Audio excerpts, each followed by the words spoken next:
En bull market, on a eu une lubie.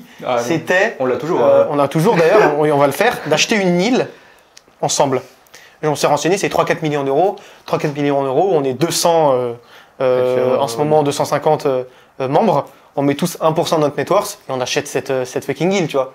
Et on peut instaurer un système de démocratie égalitaire et participative au sein de cette île. Et tu peux créer une mini-société, tu vois. C'est le feu. Putain, vous m'appelez le jour où vous faites ça. Mais on va le faire. Je jure qu'on va partie. C'est même pas une blague. Salut Thibaut, salut Rémi. Salut Laurent. C'est le plaisir de vous voir et c'est le plaisir de vous voir à Paris en plus. J'ai envie de commencer juste par revenir un tout petit peu sur l'histoire de votre projet, de l'école crypto, du Cryptopolitain. En quelques mots, c'était quoi l'intuition de base et où est-ce que vous en êtes aujourd'hui? L'intuition de base, en fait, on s'est rencontrés parce que j'administrais une communauté Telegram crypto en 2017. Donc ça remonte à 5 ans maintenant. Il y avait assez peu de communautés francophones encore à l'époque. Et j'administrais une communauté et j'ai rencontré Rémi sur la communauté. C'était un membre. On discutait souvent en DM. Ensuite, on a accroché. Puis les atomes crochus et les ambitions communes font que on a créé un e-commerce, ensuite un blog, ensuite un business model, une entreprise, plusieurs entreprises et plusieurs activités. Donc c'était pas du tout à la base un business, c'était vraiment un truc de passionné. À la base, on avait quand même l'idée de créer un business. On voulait créer un business dans cet écosystème. Et le fait est que moi j'étais en études et que j'avais l'opportunité de faire un mode projet, donc en mode créer un projet pendant les études au lieu de faire un stage.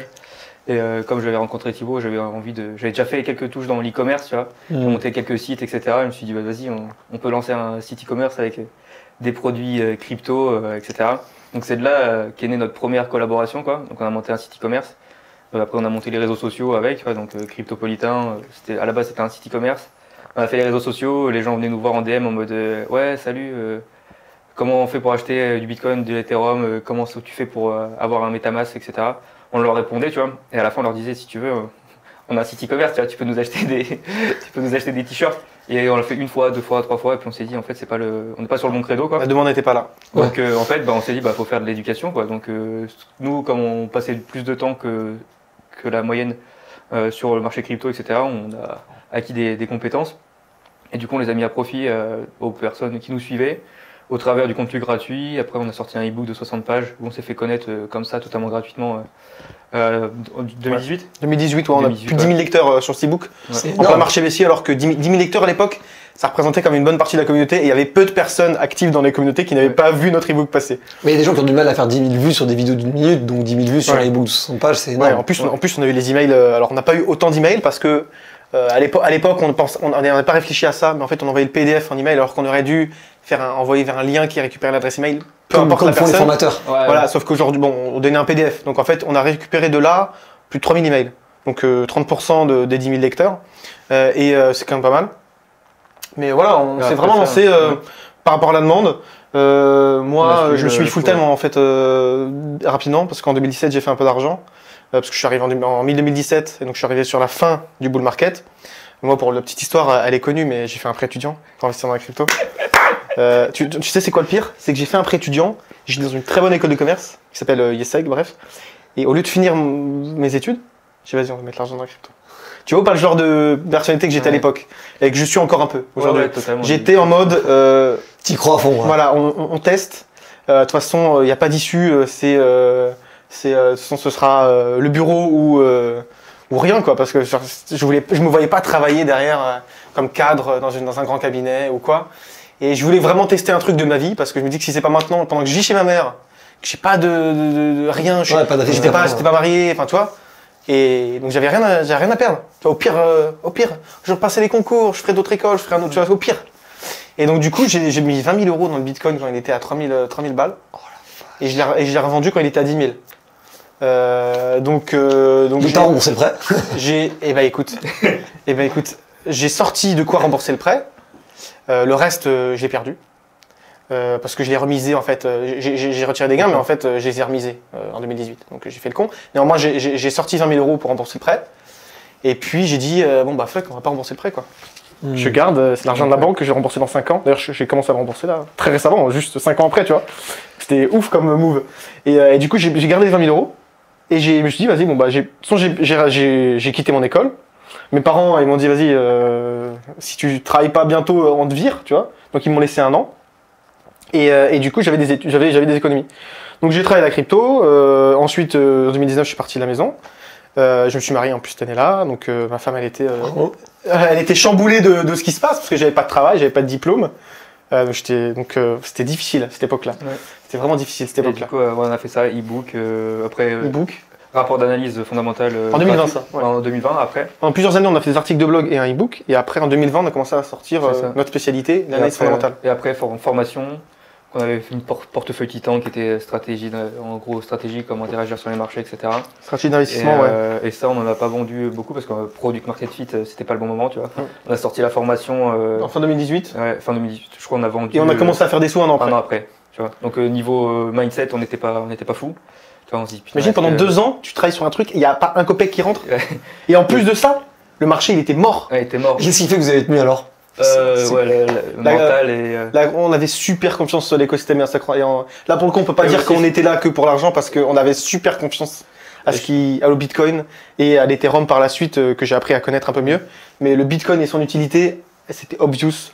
En plus, quand tu découvres la crypto, tu commences à lire sur l'inflation, comment fonctionne la monnaie, comment fonctionne toute vrai. éducation financière. Tu commences à comprendre et tu dis, ouais, le Bitcoin, en fait, c'est là pour rester, tu vois. Si tu t'intéresses à Bitcoin et aux crypto, c'est plus vaste que ça. Tu vas pas regarder que la crypto en fait. Après, tu regardes comment Tu fonctionne regardes pas les prix. le système monétaire actuel, ce qui va pas. Et du coup, ça t'éveille une certaine conscience au sein de l'écosystème, tu vois.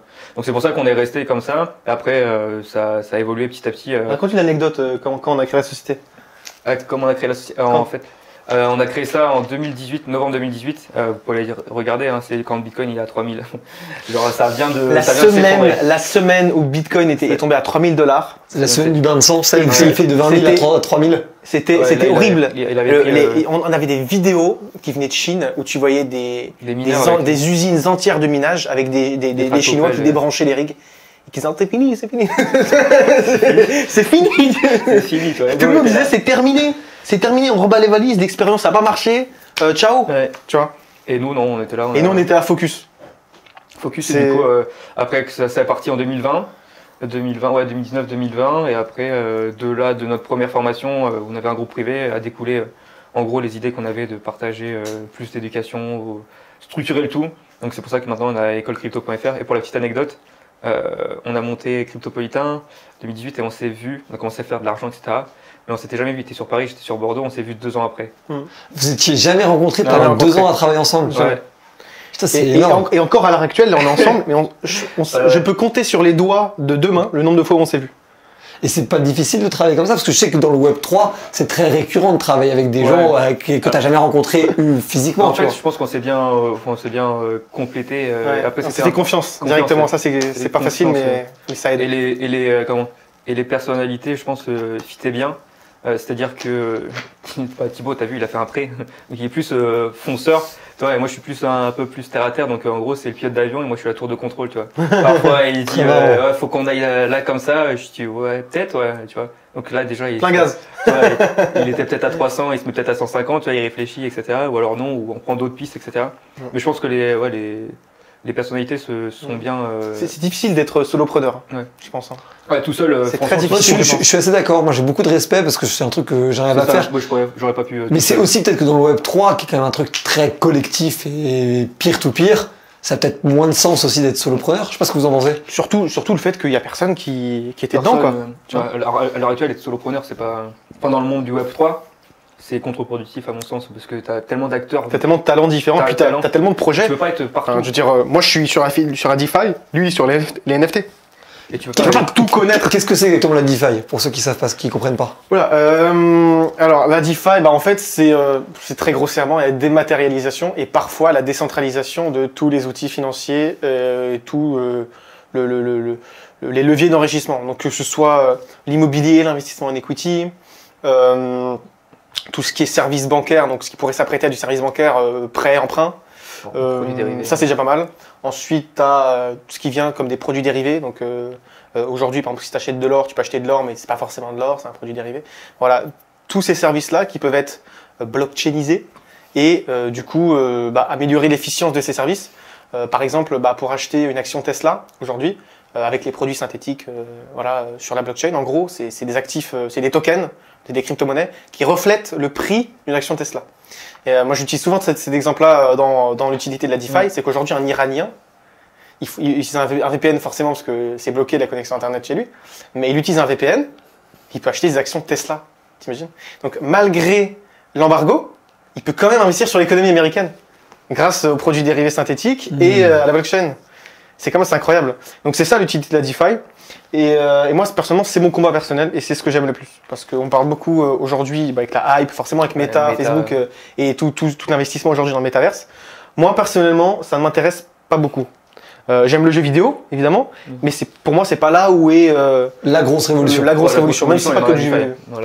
Pour moi, parce que Bitcoin, c'est la première application DeFi, au final. Parce que tu décentralises la monnaie. C'est de la DeFi à lui C'est complètement de la DeFi. Et c'est vraiment l'or numérique tel qu'on le décrit, le Bitcoin? Bah alors, l'or numérique, je pense que ça va au-delà de ça parce que ça a plus de valeur intrinsèque que l'or. L'or, t'achètes de l'or, mais il n'y a rien qui t'enlève du pouvoir étatique, tu vois, d'un État ou d'autres. Le problème de l'or, c'est que toutes les banques centrales ont de l'or. Ouais, c'est ça. Alors que Bitcoin, on va pas se leurrer, des États, des banques en ont, à mon humble avis, tu vois. Pas les banques centrales. Pas les banques centrales, mais au bout d'un moment, ça va faire. Donc, oui, puis Christine Lagarde n'avait pas l'air d'être. Non, elle n'a pas l'air d'être prête psychologiquement à acheter du Bitcoin. Donc, il y a certains États, tu vois, mais ça. Même la Fed. Hein. Ça t'enlève une certaine emprise de l'État sur toi. Enfin, quand tu achètes du Bitcoin, t'as quelque chose qui a de la valeur. Alors certes, c'est volatile. Qui produit de la valeur surtout en fait. Qui a de la valeur, qui produit de la valeur. Qui héberge de la valeur. Contrairement à l'or. Qui est tout quoi. Et qui te permet de faire ta vie. Et si jamais évidemment tu veux te casser et que tu as X Bitcoin, etc., tu as juste besoin de ta clé, tu vas dans un autre pays qui est crypto-friendly, etc., et avec tes Bitcoins, tu fais ce que tu veux, tu vois. Et tu n'as pas l'emprise du dollar, de l'euro, du yen, etc., qui est propre soumis liquide, fongible, liquide, fongible et qui est soumis à des pressions bancaires, étatiques, etc. En fait, ça te redonne la pleine possession de la valeur monétaire, entre guillemets. Parce que après, c'est le combat, est-ce que c'est une monnaie ou pas, etc. C'est quoi le risque? Le Bitcoin, tel que tu le décris, ça s'oppose en fait un peu au risque que tu prends dans le système traditionnel. C'est quoi les risques que vous voyez dans le système traditionnel? Le risque, c'est que toutes les banques centrales et commerciales disent c'est fini, si vous échangez du Bitcoin sur une plateforme, on vous bannit, ce qui est le cas actuellement avec les comptes d'entreprise. Donc on a beaucoup de mal à accepter la crypto-monnaie dans notre business model, alors qu'on est dedans depuis des années, tu vois. Parce que tu peux accepter de la crypto-monnaie, pas de problème. Tu peux pas la convertir contre de l'euro. Et nous, on a des salariés, on se paye en crypto-monnaie, on investit en crypto-monnaie, en euros dans notre développement et tout. Donc la crypto-monnaie, c'est bien. Mais actuellement, tu vois, c'est difficile si on a toute notre trésor en la crypto-monnaie et qu'on peut pas l'échanger contre de l'euro. Et aujourd'hui, si tu changes avec un compte entreprise de la crypto-monnaie contre de l'euro, tu peux être banni par les banques. Enfin, c'est arrivé à plein de potes. Ouais, tu vois. Et aujourd'hui... clairement, et pourquoi tu peux le faire à titre privé? Parce que c'est légal de le faire à titre privé. Ouais, alors ils ont moins de friction avec les personnes lambda, enfin les personnes civiles que les entités juridiques. Ça revient toujours au pouvoir monétaire. Hein. Une société a plus de pouvoir que potentiellement qu'une seule personne, tu vois. Donc ils préfèrent réguler ou empêcher certaines entreprises de faire des actions avec des crypto-monnaies parce que tu sais très bien que c'est volatile, qu'il y a de l'argent à faire, ils le savent très bien, alors que si tu n'es qu'une personne, après une personne peut très bien être plus important qu'une société. Mais il y en a qui se sont fait bannir même de banques. On a des amis qui se sont fait bannir de leur banque alors que c'est des personnes civiles parce qu'ils faisaient des échanges en crypto-monnaie. Et puis il y a même des banques qui se disent crypto-friendly qui bannissent encore, tu vois. Genre, y a eu des banques...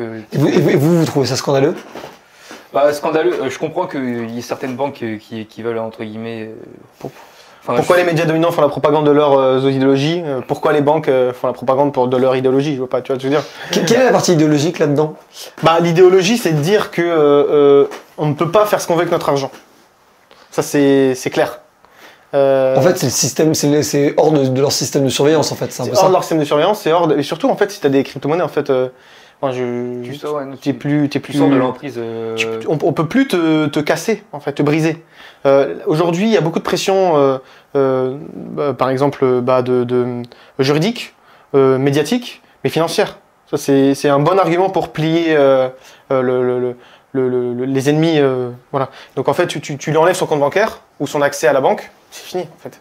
la personne, elle est finie. Elle peut avoir une traction et tout, c'est fini. Si elle n'a pas accès à un compte bancaire ni à... Tu vois, c'est le nerf de la guerre. De toute façon, la monnaie, c'est ce qui dirige c'est ce qui dirige les peuples, quoi. C'est comme ça que les États, ils gardent l'emprise sur leurs citoyens, quoi. Quand tu vois que, par exemple, je prends un exemple qui est assez trash, mais quand un viol prend tu fais un viol et tu vas en prison moins de temps que si tu as fait un détournement de fonds, tu vois, tu commences à comprendre un peu le système, la logique qui est l'importance de la monnaie que l'État a, quoi, tu vois.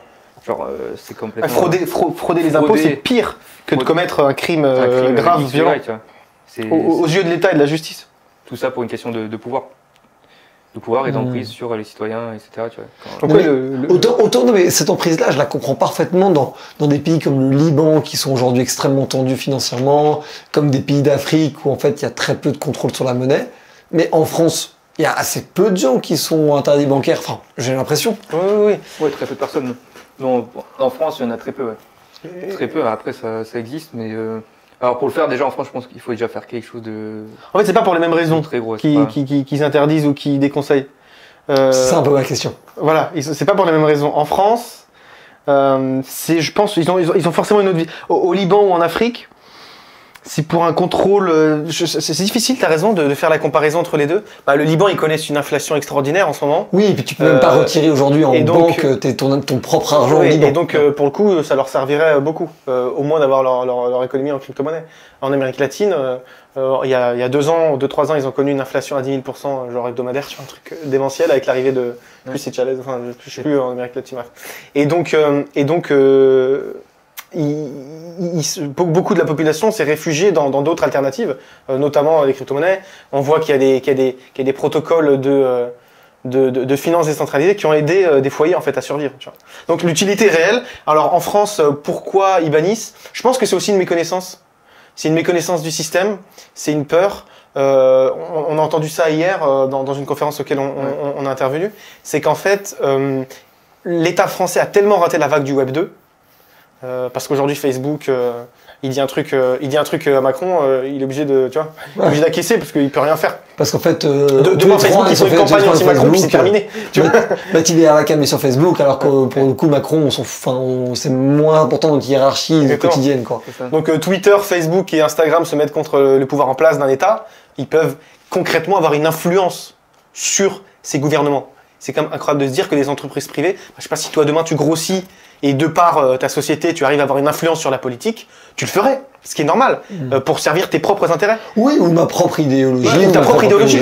Et donc ils ont tellement raté la vague du Web 2, on peut prendre l'exemple des Français parce que c'est plus simple, mais ils ont tellement raté la vague du Web 2 qu'en fait j'ai l'impression qu'ils briment le Web 3 pour essayer de directement être méchants pour que... Il n'existe même pas, quoi. Pas qu'il n'existe même pas, mais qu'on soit tellement régulé, qu'en fait ce soit super chiant à évoluer, et que donc, soit on respecte les règles, soit on n'existe pas. Mais alors, pourquoi on ferait pas l'inverse ? Pourquoi on se dirait pas l'inverse ? La France peut devenir le pays leader mondial du Web 3, du coup on dérégularise absolument tout. Pourquoi il ferait pas ça ? Ça pourrait être une bonne stratégie. Le pire, c'est qu'on est un des acteurs leaders. Mais je sais, mais c'est pour ça que je vous pose la question. À votre avis, pourquoi on ne tente pas de faire ça ? Je pense que c'est juste une méconnaissance de l'écosystème. C'est de la compétence. C'est surtout de l'incompétence. Ils sont tellement incompétents à Bruxelles qu'ils ne comprennent pas. L'Angleterre prend le virage inverse de l'Europe. C'est-à-dire qu'ils ont sorti une collection de NFT de la famille royale. Incroyable, hein. Tu peux gagner des dîners à Buckingham Palace. J'ai pas creusé l'utilité, mais c'est du design sympa avec une couronne et tout. Enfin bref. C'est la période en ce moment. Bah oui, en plus c'est la période. Et ils sont en train de créer un univers juridique et fiscal avantageux pour les sociétés parce qu'ils ont vu qu'en France, plus particulièrement en France et en Suisse, parce que les Français qui font des sociétés crypto, ils vont en Suisse, parce que pour trouver des banques, c'est plus simple. Donc la plupart des projets suisses sont français. Et puis c'est la même langue. Ouais, d'autant plus. Et donc on observe que les levées de fonds et les startups françaises représentaient 5% en 2018-2019 du total des acteurs Web3 là, et aujourd'hui représentent près de 15-20% des sociétés créées et qui font des levées de fonds. T'imagines ? Ouais, c'est dingue. On commence à être super puissant. Dont Sorare qui est l'exemple qui est une des premières licornes. Ouais. Et donc ces sociétés-là, elles peuvent être tentées d'aller au Royaume-Uni. Au Royaume-Uni plutôt qu'en France ou en Suisse, parce qu'on reste dans l'Europe et que donc c'est problématique. Enfin, c'est... Et pourquoi rester en France? C'est une forme de patriotisme? Ouais, c'est parce qu'on construit en France. Enfin, on a notre famille ici, hein, tous les gens qui partent, je sais pas comment ils font, mais. Puis Moi j'ai des familles, tu vois, je peux pas partir. Puis on aime bien la France aussi, tu vois, même s'il y a certaines contraintes, etc., il y a quand même des avantages qui sont non négligeables. Il y a des avantages qui sont non négligeables. Je suis allé à l'hôpital, j'ai fait un séjour 7 jours à l'hôpital, je peux dire que t'es content. Tu vois, t'es content de pas sortir habillé en sortant. Ils m'ont même pas demandé rien, même pas de carte vitale, rien. Je suis resté 7 jours, tout. Ils m'ont rien demandé comme papier, juste bonjour, au revoir. C'est... Ouais, mais donc du coup il y a quand même cet estamon dans la France, quoi. Oui, mais clairement. Et après, on est français, on produit en France. Bah oui, nos clients sont français. Pour te voir. Si on habitait à Malte ou à Dubaï, je veux dire, ce serait chiant. Vous m'auriez, c'est plutôt vous qui m'auriez invité. Il y a une certaine aussi fierté de se dire, bah, on est dans les premiers francophones dans le Web3, enfin crypto, qui construit, où on construit vraiment quelque chose d'intéressant, etc., avec d'autres acteurs, tu vois. Et en fait, tous les acteurs crypto francophones, on en parlait ce matin, ils sont quand même assez qualitatifs, quoi, tu vois. Il y a certains, et puis qualitatifs, bienveillants, professionnels. Il y a beaucoup de sociétés des incubateurs Web3 qui c'est plus sérieux d'être en France que d'être en Thaïlande. Et puis aller vivre à Dubaï ou dans 5 ans, c'est inévitable, tu vois. Dans le désert, c'est pas hyper. On paye beaucoup d'impôts, on se paye pas beaucoup. Et par contre, on a fait un chiffre d'affaires assez incroyable ces 2 dernières années. On se paye pas beaucoup. Et on n'a pas tant de trésorerie que ça en fait. Tu vois, parce qu'en fait, on paye tellement d'impôts. Et on a aussi des salariés. C'est aussi un choix qu'on a choisi, qu'on a pris, c'est qu'on a pris des salariés justement pour avoir plus de temps pour nous et se concentrer sur ce qu'on aime vraiment. Oui. Et puis pouvoir vous occuper aussi de vos familles, de vos voilà, proches, exactement. Donc ça, c'est cool pour ça. Mais je t'avoue qu'on a le chômage, on a l'hôpital, on a les routes, parce que les gens, va aller dans d'autres pays où ils n'ont pas autant d'impôts, ils n'ont pas de route, tu vois. Je sais pas moi. Voilà. Et aussi le truc, c'est qu'on se pose pas la question. On est en France, on est français, on a nos clients français, on se pose pas 1000 questions. Enfin, on est en France. Vous vivez même pas à Paris en plus. Non, moi non. Non, parce que je t'avoue, par contre, Par contre, je comprends pas les mecs qui sont en remote, qui vivent à Paris, parce que ici, pour le prix d'un appartement, pour le même prix d'appartement ici, chez moi, j'ai 60 mètres carrés, 200 mètres carrés de jardin, tu vois, et dans une ville normale, habitée, quoi, pas dans la campagne. Donc ça, c'est aussi un des avantages qu'on a, c'est qu'on travaille en remote. Donc on peut vivre où on veut et donc prendre le loyer qu'on veut, choisir la vie qu'on veut, enfin la ville qu'on veut. Ouais. Par contre, on se voyait, on s'est même pas posé la question de partir ou pas en fait. Jamais, on s'est jamais posé la question. Et là, on est là. Peut-être sur certaines. Et si on partira, ce sera pas pour l'argent. Ouais. Si le cadre réglementaire est trop contraignant, etc. Si on nous oblige à partir de par la dégradation du cadre juridique de notre écosystème, ou alors parce que le pays il revient à l'âge de pierre, quoi, j'en sais rien, tu vois. Mais... Non, mais je comprends très bien. Et tu parlais tout à l'heure du côté francophone, dans le sens où vous vous êtes lancé comme les acteurs francophones. Comment vous avez réussi à vous faire une place parmi ces acteurs francophones? Parce qu'en fait, il n'y en a pas tant que ça, mine de rien. En tout cas, public, j'entends. Ouais. Alors, on était parmi les premiers. Ouais. Ça a une importance? Oui. Non, mais je pose la question. Enfin, moi, je prends plus au sérieux les gens qui sont là depuis des années plutôt que ceux qui sont arrivés en 2021 ou 2020. Et même si ça ne leur enlève pas leur qualité, ce que je veux dire, c'est qu'il y a une crédibilité différente à construire quand ça baisse et à construire quand ça monte. C'est toujours facile. Quand ça rebaisse, c'est toujours facile en fait d'arriver quand c'est champagne shower, tu vois. C'est toujours facile d'arriver. Alors, ça veut pas dire qu'on leur enlève leur travail et tout. Ce que je veux dire, c'est que de manière générale, moi je connais personnellement pas les nouveaux acteurs, pas beaucoup de nouveaux acteurs. Par contre, tous les anciens, on les a tous rencontrés, on se connaît et tout, tu vois. Donc, c'est aussi une question de génération. Je viens de faire le vieux, mais c'est aussi une question de génération. La génération 2017, c'est pas la même que la génération 2020. 25 ans. 27 ans. Ah, vous êtes jeune. Ouais, bah ouais. T'as quel âge, toi? Moi, j'ai 25. 25. Bah, t'es jeune aussi. Hein. Oui. Vous dites ça, même dans le Web3, on est tous jeunes, hein, de manière générale. La moyenne d'âge des événements auxquels on va, c'est 30 ans et moins. Hein. Ouais, c'est cool. Ouais. Et comment ça te fait cette place-là? Parce que tu parlais du fait d'avoir rencontré beaucoup d'acteurs. Comment on réussit dans le Web3 à se créer une communauté où on est crédible comme la vôtre, à être reconnu auprès des autres acteurs du circuit? Faut prouver. Ouais, c'est ça, faut prouver. Et faut pas juste faire en vidéo la définition du mot hodl, quoi. Faut. Je suis désolé. Dis-la pour les gens qui nous regardent. Hold on for their life, genre c'est les gens qui gardent de la crypto-monnaie, peu importe le prix et la condition de marché, quoi. Hodl, c'est juste un mot pour dire je garde mes cryptos, peu importe ce qui se passe. Mais en plus, j'ai pas choisi ce mot-là par hasard, parce que nous, c'est pas du tout ce qu'on fait. On vend, on achète selon les convenances du marché. Et puis il n'y a pas trop de langue de bois aussi, on dit cash, parfois ça plaît pas. Est-ce qu'on pense ou on est très. Comment On a publié des analyses, on a mouillé le maillot en public sur des trucs qui pouvaient nous coûter entre guillemets de la crédibilité, même si je sais qu'Internet oublie beaucoup. Mais l'avantage, c'est que. Ce qui est bizarre d'ailleurs, c'est que quand tu dis des choses fausses, l'Internet oublie beaucoup, mais quand tu dis des choses vraies, l'Internet s'en souvient. Ah, c'est intéressant ça. Ouais. En tout cas en crypto plus particulièrement. Donc, non, mais du coup, on s'est fait la place comme ça. Et donc on s'est fait une place, et parce qu'on a publié des analyses, sans trop les citer, mais on a publié des analyses publiques de plusieurs dizaines de pages de PDF en disant pourquoi on a acheté cette crypto-monnaie-là. On a trouvé Ocean Protocol qui a x20 en un an, UOS qui a x50 en un an et demi. On a publié beaucoup d'analyses publiques qui ont été données entre guillemets à la communauté. Dire j'achète à ce prix-là. UOS c'est notre meilleure, je crois, performance. On a publié il a 4 centimes, il est monté à 2,50 $. Après, c'était un rapport de 60 pages. Hein, c'est pas 60 pages, et il a fait ça en un an. Mais bon, en même temps, tu fais pas ça en 6 mois. C'était un rapport de 60 pages qui expliquait pourquoi c'est intéressant. Donc ça nous a fait connaître. Et pour un fois 50, 60 pages, ça reste. Ça nous a fait connaître. C'est de la reste de bonne lecture. En fait, faut mouiller le maillot au bout d'un moment. Comme je dis, il suffit pas de faire des définitions. Il faut au bout d'un moment montrer que tu sais analyser et que tu comprends de quoi tu parles. C'est important la transparence dans ce milieu de la crypto, parce que je sais que c'est un truc que vous faites beaucoup. La blockchain, c'est la transparence. C'est ça. Donc de base, ouais. Mais après, le truc, c'est que on aurait pu être, je pense, plus connu si on avait fait un peu plus de politique, c'est-à-dire aller voir à droite. Plus de marketing, plus de politique, on aurait pu. On est resté beaucoup dans notre coin et pendant longtemps, on n'a rien demandé à personne et on n'a pas fait de partenariat, ni rien, ni quoi. Des partenariats avec d'autres sociétés pour faire des cross-promotions ou alors faire des contenus ensemble et tout. Ou alors aller gratter l'amitié en mode salut, ça va. On est resté beaucoup dans notre coin et c'était un choix de notre part qu'aujourd'hui, on est en train de revisionner parce que. Voilà. C'était quoi? C'était par purisme à l'époque? C'était par quoi? C'était par purisme. Je sais même pas. On n'aimait pas aller voir gratter.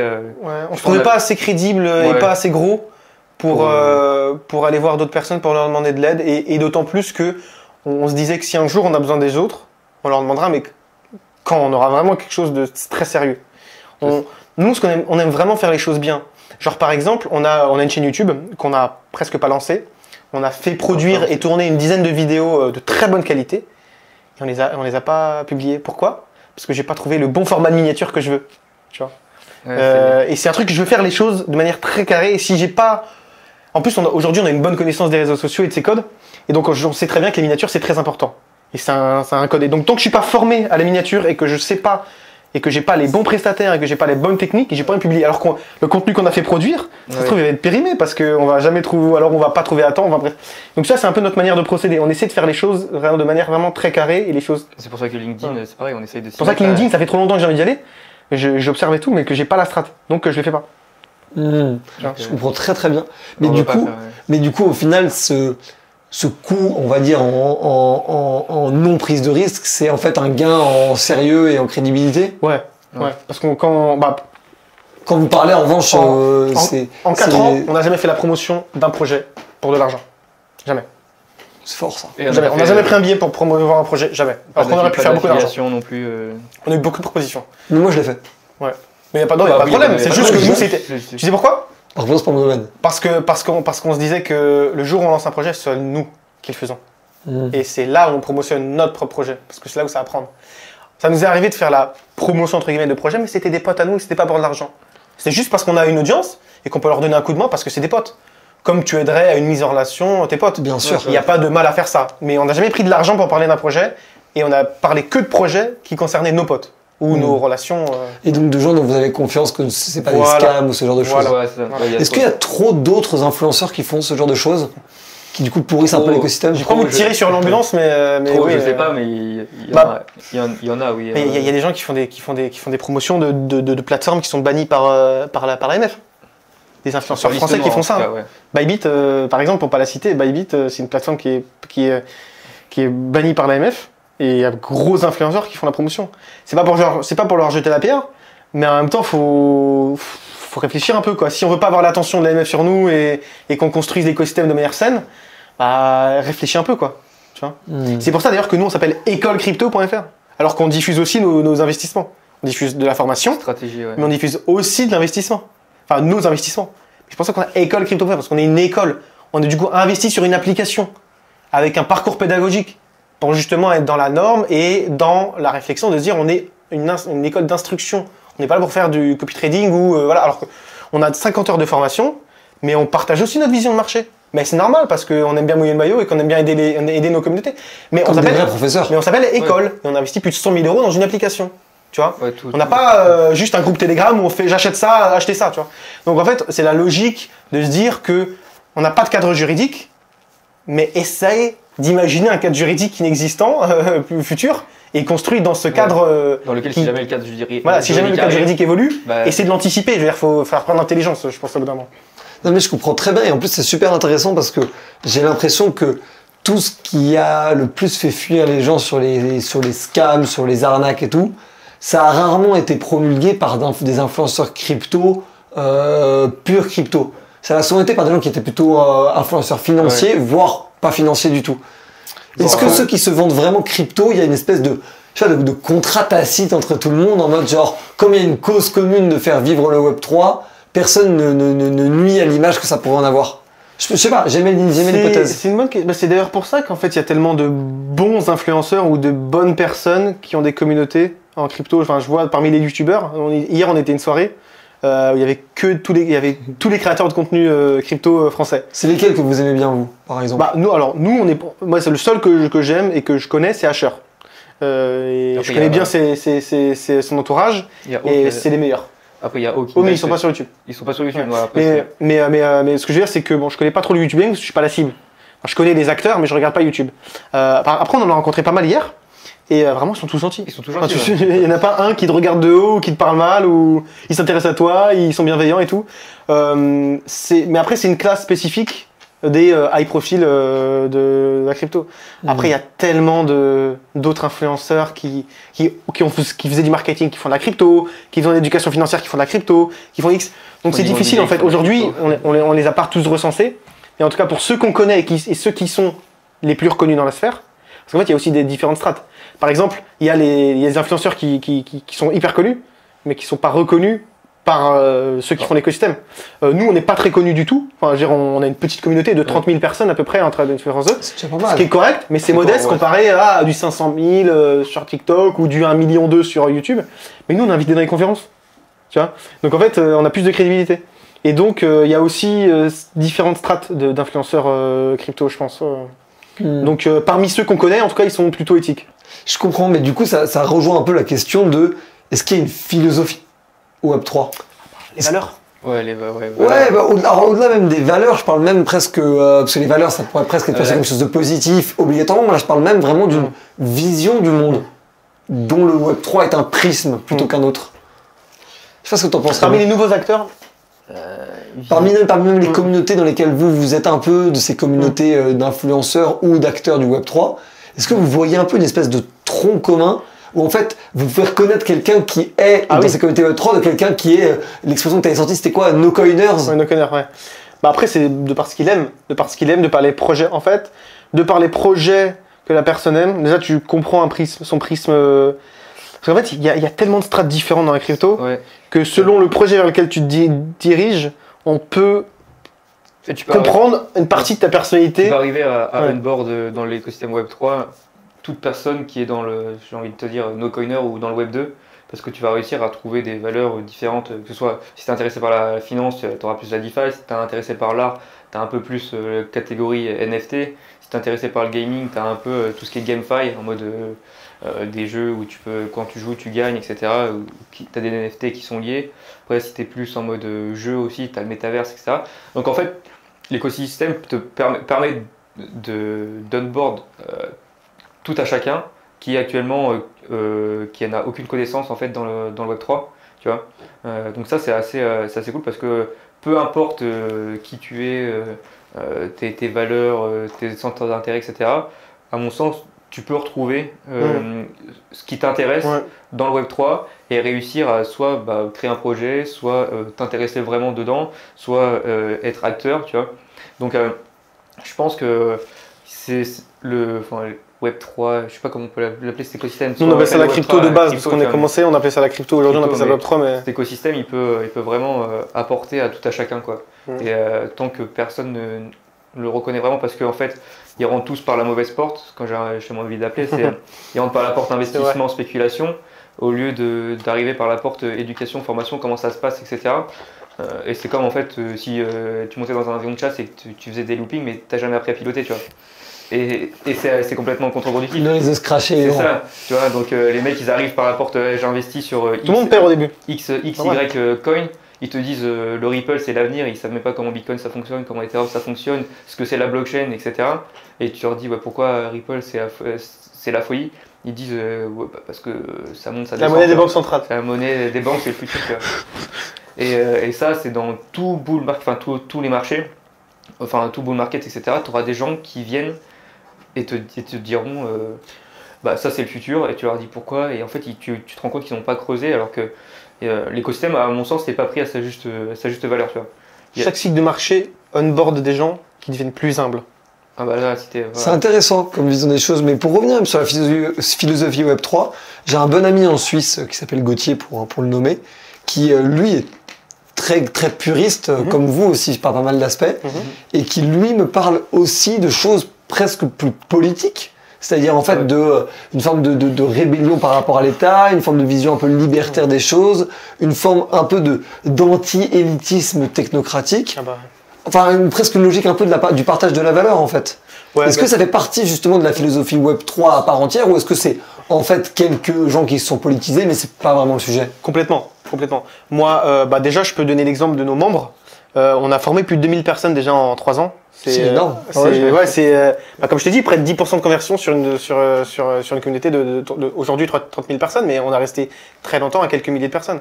Donc on a formé plus de 2000 personnes, et j'ai parlé, parce qu'à l'époque on faisait des coachings à tout le monde. On essayait de border tout le monde au moins 1 heure au téléphone. Donc je pense que j'ai passé plus de 1000 heures au téléphone avec les clients. Après on a arrêté. Les 35 heures on les passait en coaching. Mais je te jure, des fois tu voyais mon emploi du temps, je faisais du 8 à 10 heures de coaching par jour, donc je pouvais pas avancer sur le reste. Mais bon, c'était au début, parce qu'on voulait parler à tout le monde, connaître tout le monde, créer de la confiance, et puis connaître tout le monde aussi. Parce qu'en fait, humainement, ça nous intéressait réellement, tu vois. Tu parlais à un infirmier, tu parlais à un cadre, tu parlais à un acteur, tu parlais à un avocat, tu parlais à un informaticien, tu parlais à un chômeur, enfin, tu sais ce que je veux dire. Il y a toutes les strates sociales, mais par contre, toutes les strates sociales, la plupart avaient un socle commun de valeurs plutôt politiques, même si ça va au-delà de la politique. Ça va au-delà du gauche-droite, centre, écologie, bref. C'est quoi alors? C'est plus des valeurs libertariennes. Des valeurs libertariennes, un ras-le-bol complet de la manipulation de masse, de l'élite, d'une élite financière qui s'octroie les outils, les d'enrichissement, et nous on a les miettes. Un ras-le-bol du contrôle des banques centrales sur la monnaie et sur son émission, une méfiance envers le gouvernement et envers ce qu'il peut faire.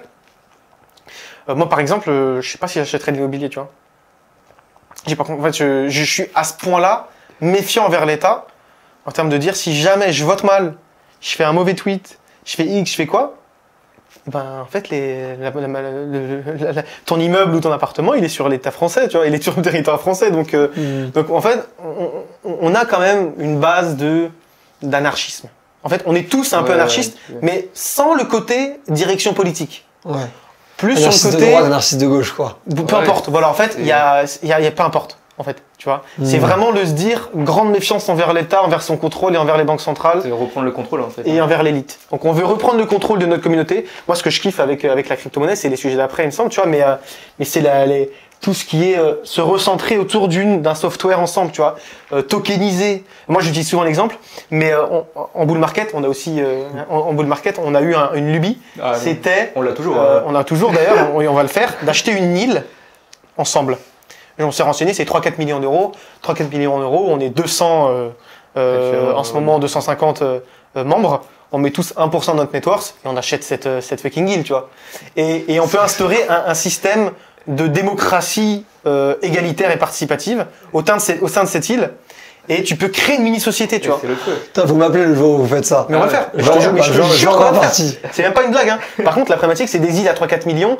Elles sont en Irlande, au Grand-Bretagne et tout. Donc le temps est pas ouf. Donc pour avoir une île bien, le problème aussi, c'est que le réchauffement climatique. Je sais pas si acheter une île dans l'océan Indien, c'est plus intéressant qu'acheter une île en Royaume-Uni. Ça, c'est un autre problématique sur laquelle on va pencher plus tard. Et est-ce qu'on pourrait créer une banque, par exemple, sur cette île? Mais clairement, mais tu crées ta propre banque. Mais tu tu peux créer tout un système financier de manière décentralisée et laisser totalement le pouvoir à tous les copropriétaires de l'île de prendre des décisions de manière soit égalitaire, soit non égalitaire, si tu décides que ce ne soit pas. Oui, si ce soit par proportion de l'investissement Voilà. sur les choses. Et donc, ça c'est incroyable. Et c'est surtout ça qui est motivant et qui motive surtout les gens qui ont des valeurs communes. Voilà. C'est-à-dire qu'on ne veut pas changer la société, on veut créer la nôtre. Il y a aussi une question d'investissement avec la crypto, de savoir investir, de comprendre quels sont les leviers d'investissement, parce que finalement les cryptos, ça ressemble aussi par mal d'aspects à l'investissement plus classique.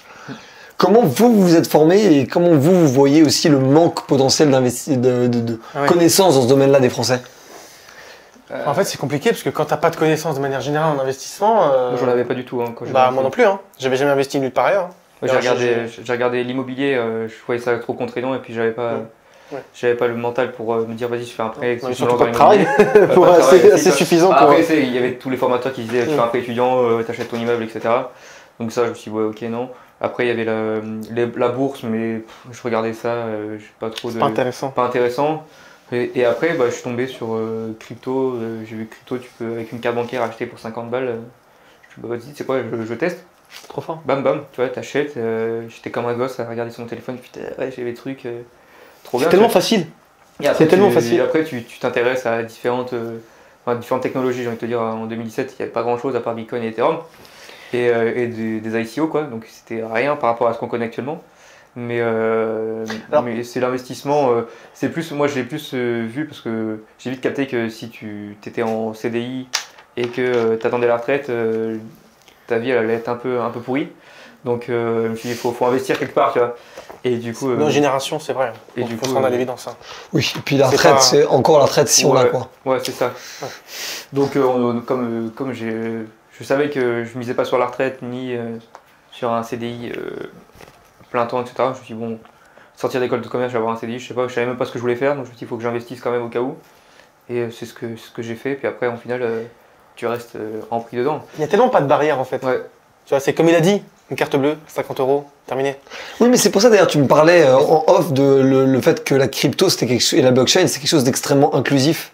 Ouais. Tu veux développer ça? Bah écoute, moi, en tout cas, c'est le combat qu'on a décidé de mener, de par notre société, parce que je pense que quand on entreprend, il faut un main goal derrière, qui soit pas forcément humanitaire, mais qui soit un combat idéologique, en tout cas une envie, tu vois.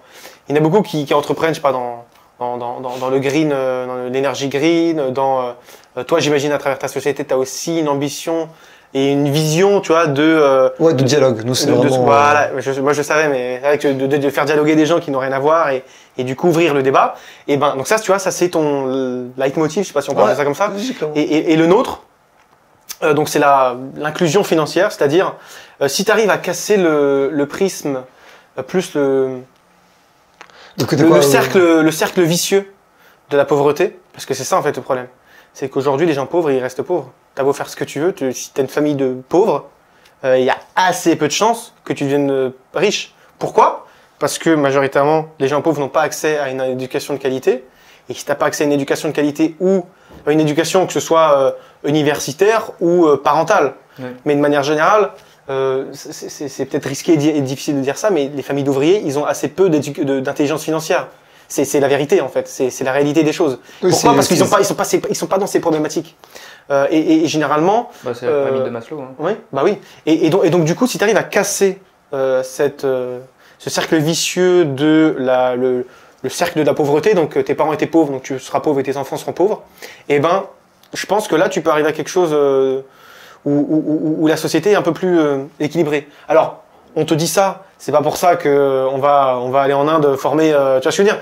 Mais c'est l'idée en fait qu'on en dégage de notre société, de notre combat, de former. On forme 2000 personnes à notre niveau, c'est bien, tu vois. On a aidé 2000 personnes à s'éduquer financièrement parce que on parle de crypto, mais à travers la crypto, on fait d'éducation financière de manière passive, Ouais. tu vois. Il y a même des membres qui travaillent maintenant dans le Web3. Aujourd'hui, il y a des membres qui travaillent dans le grâce à nous, Web3. quoi, tu vois, On a genre. formé 20-30 personnes qui, bon, sur 2000, après, on n'a pas les statistiques complètes, mais on a au moins 1% de nos membres, après nous, travaillent dans le Web3. Et les alumni d'école crypto, Ouais, c'est derrière, ils travaillent dans les grandes sociétés Ouais, crypto, genre, tu vois, c'est cool. Il y a- Très cool. Il y a un site qui recense, je crois que c'est des news, le navire là, c'est des mecs de Ouais, il y a de des gens chez qui ont nous, créé des projets, qui sont entrepreneuriaux ou qui travaillent pour des sociétés qui sont passés chez nous, tu vois. Mais en quoi le Web3 a une logique inclusive en opposition, on va dire, au marché boursier plus classique? Bah, pour faire un emprunt grâce à la blockchain, t'as pas besoin de dossier bancaires. ni de nom de famille, ni T'arrives. d'origine géographique. Tu te connectes avec un MetaMask, tu rentres un collatéral sur la plateforme et tu fais un prêt avec ton collatéral. Tout ce qui compte, c'est ton adresse MetaMask et la confiance que t'accorde le protocole. En gros, pour parler français, pour ceux qui comprennent pas, c'est t'achètes des cryptos, tu te crées ton portefeuille, donc MetaMask lié à une Ledger, et après tu arrives sur une plateforme qui s'appelle type Aave, quoi, AAVE, et si tu arrives par exemple avec 100 000 dollars, eh ben, tu peux emprunter Même 50. ouais, $50. Enfin, je veux dire, il n'y a pas de limite. Ouais, enfin 100 000, 50 dollars, bah, tu peux emprunter 25. Parce que du coup, la plateforme capte que bah, du coup, tu as 50 dollars. Si tu veux emprunter 25, ils ont le collatéral à côté qui permet de, si jamais bah, ça descend, de récupérer au moins ce que tu as emprunté, quoi. Parce que chez la finance décentralisée, tu es obligé de mettre du collatéral. Je prends toujours l'exemple, mais dans les banques, ce qui prend en collatéral, c'est ta maison ou ta liberté. Ouais. Parce que si tu rembourses pas un prêt, tu peux aller en prison, ou alors, enfin j'imagine, tu peux aller en prison, ou tu saisis tes biens. Un huissier de justice, c'est ça. Hein. Sinon, après, tu as l'usurier, et l'usurier, lui, il vient, il arrive, il te pète les genoux. Donc c'est aussi une pression de lui rembourser l'argent. Et ben Aave, ou les protocoles de finance décentralisée, pour s'assurer que tu rembourses, ils te demandent un collatéral. Donc en fait, et aujourd'hui, tout le combat de la finance décentralisée, c'est quel collatéral tu acceptes. Et si demain, tu arrives à tokeniser ta maison, et faire accepter les tokens de ta maison comme acte de propriété et donc comme collatéral sur Aave, tu peux emprunter des crypto-monnaies contre ta maison. C'est extraordinaire. C'est fort ça, effectivement. Ça, Donc ça devient en fait une forme de banque, mais en peer-to-peer. C'est une banque quoi. décentralisée, ouais. peer-to-peer. Ça, c'est incroyable. Les banques, c'est pour ça aussi qu'elles ont peur, parce que je pense qu'elles savent ce qui arrive. Et ça, c'est assez...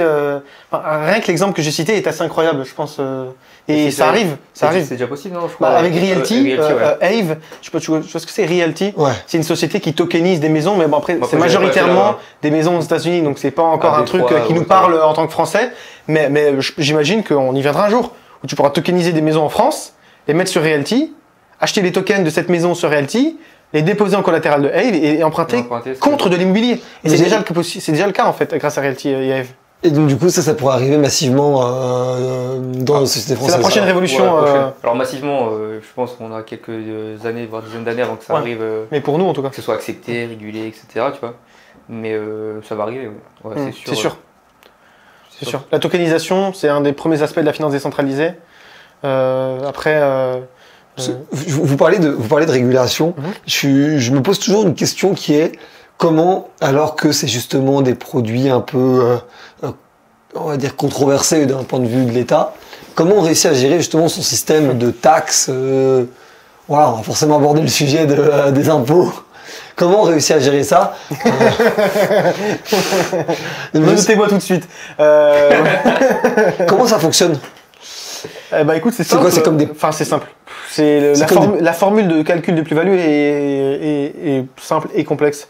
Ouais. En fait, il faut déclarer la valeur totale de ton portefeuille.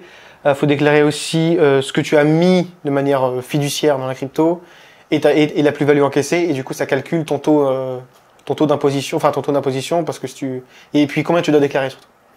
Aujourd'hui, donc comme un investissement boursier en fait. Ouais, aujourd'hui il y a un flou entre l'activité professionnelle et l'activité non professionnelle. Nous on est classé comment? Professionnel ou non professionnel? Parce que c'est notre travail la crypto. Mais notre société elle n'est pas dans la crypto, enfin entre guillemets. On est société d'éducation officiellement. Les statuts de notre société, on est société de formation en ligne. Donc on n'est pas vraiment dans la crypto, mais on est dans la crypto de par l'activité de notre éducation en ligne. Mais derrière, je suis pas professionnel parce que je suis pas trader professionnel. J'encaisse des plus-values de manière assez périodique. Mais je fais pas non plus trop d'opérations pour devoir payer des impôts de manière professionnelle.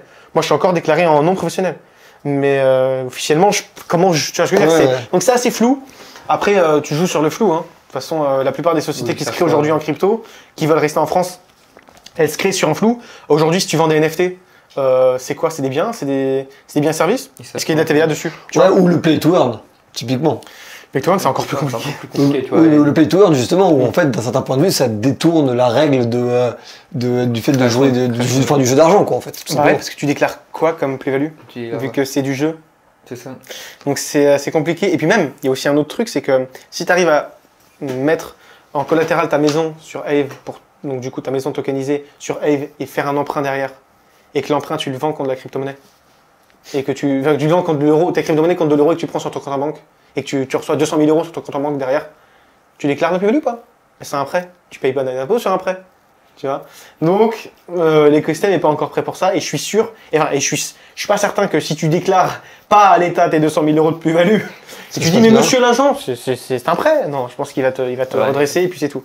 Et t'as beau prouver que c'est un prêt parce que de par ton activité on-chain, tu peux prouver que c'est un prêt parce que il y a un collatéral, il y a une activité en fait. Et puis comme sur la blockchain, il y a rien de secret, rien de caché. Exactement. En tout cas sur la blockchain Ethereum. Et donc tu peux toujours essayer de dévier, mais moi j'inciterais les gens à ne pas faire de choses exotiques.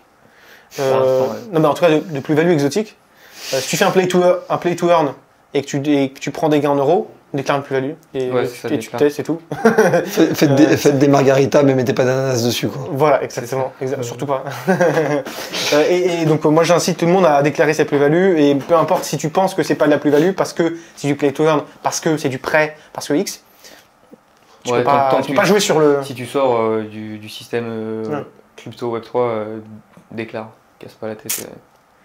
Pas choix. Nous on n'est jamais sorti. Enfin, perso, j'ai jamais remis. Moi je retire crypto. Moi je retire de manière périodique pour faire un complément de salaire.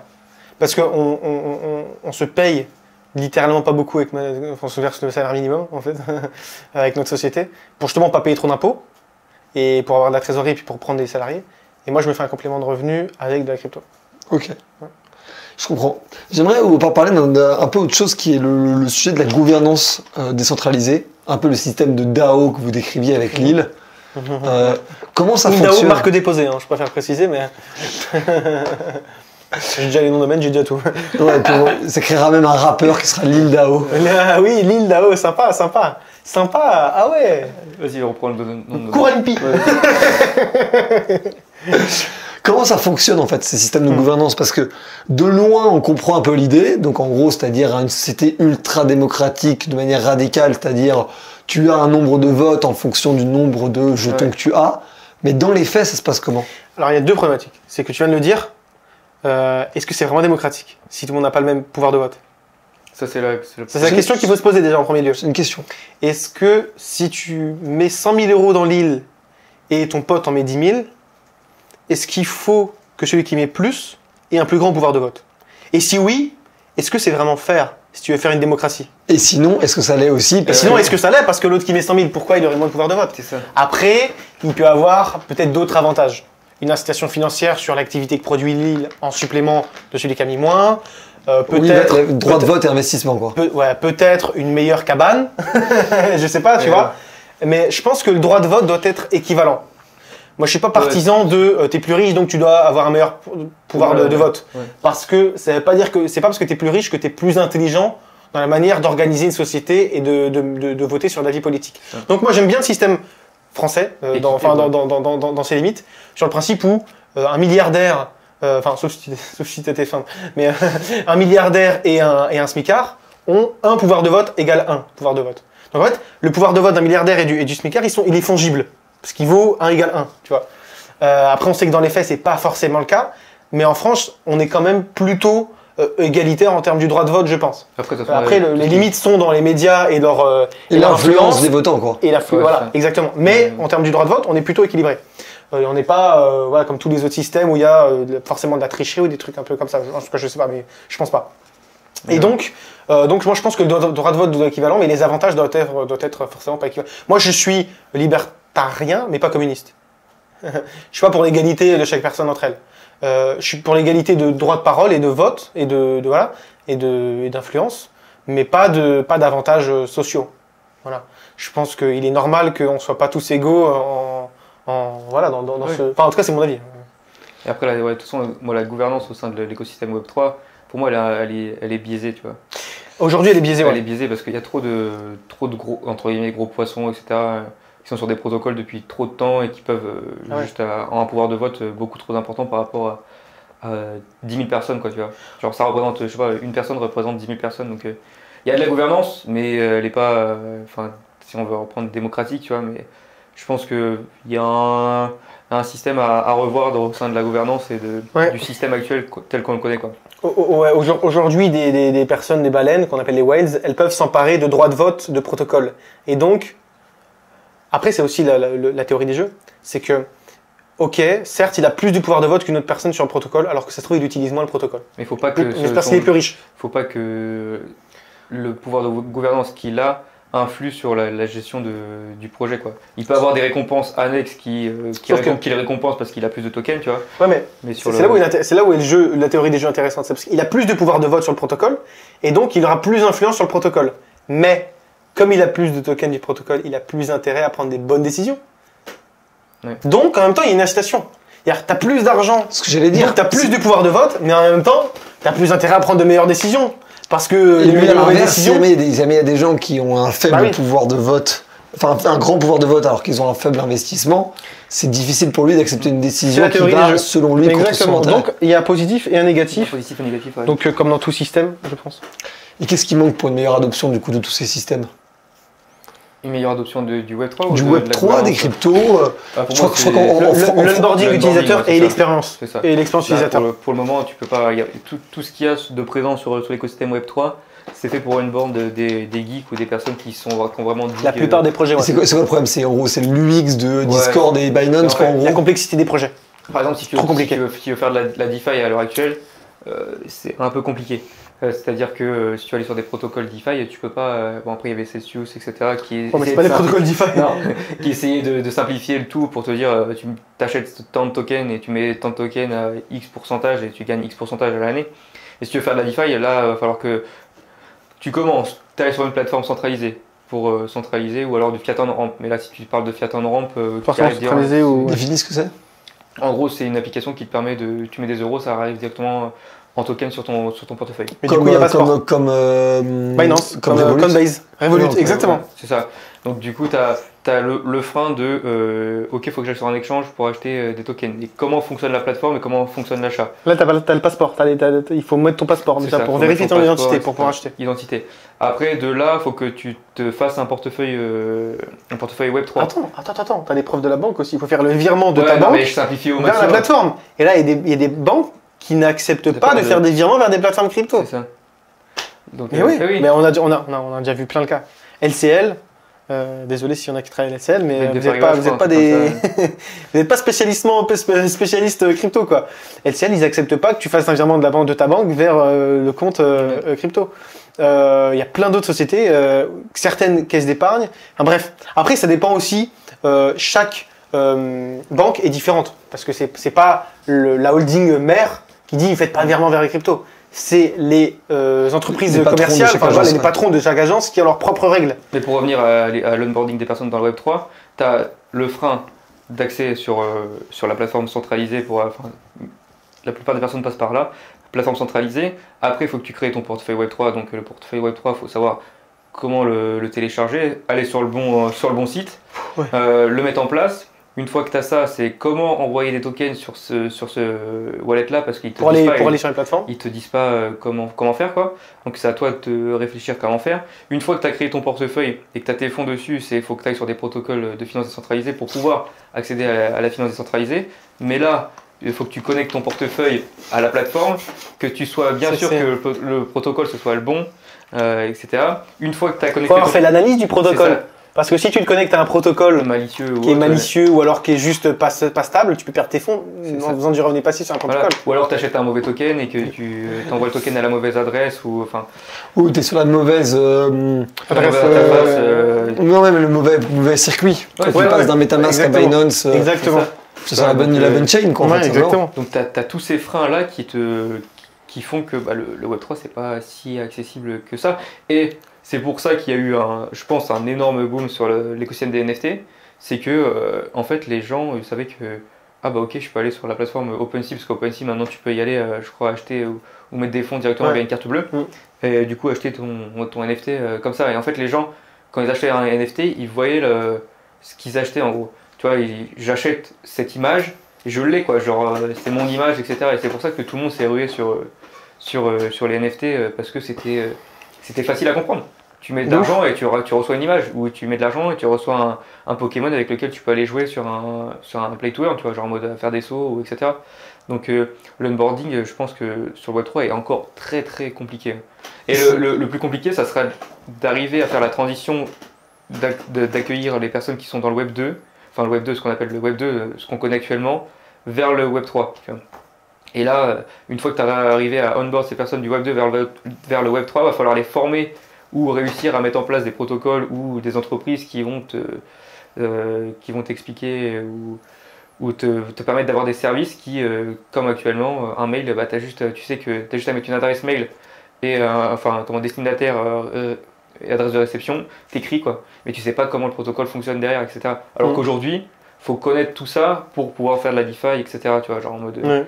Faut qu'on arrive à la même expérience utilisateur que le Web 2 actuel. Et ça va pas être... C'est ça l'avenir de la guerre. Ah ouais. Pour réussir à avoir une adoption massive. Massive, ouais. C'est quoi pour vous un bon UX? Est-ce que vous avez, je sais pas, un exemple d'application? De pas avoir l'impression d'utiliser la blockchain. Écolecrypto.fr, c'est pas mal. C'est vrai que nous on a travaillé l'UX aussi sur l'application. Non mais c'est ça. En fait, faut que tu arrives à être dans l'écosystème Web3, blockchain, crypto, sans que tu te rendes compte que tu es dedans. Tant que ce que tu es actuellement, tu vois. Si tu arrives à jouer à un jeu vidéo sans savoir que c'est la blockchain, c'est ce que fait Ultra.io justement. C'est une plateforme un peu à la Steam qui développe des jeux et qui finance des jeux et t'as pas l'impression d'utiliser la blockchain.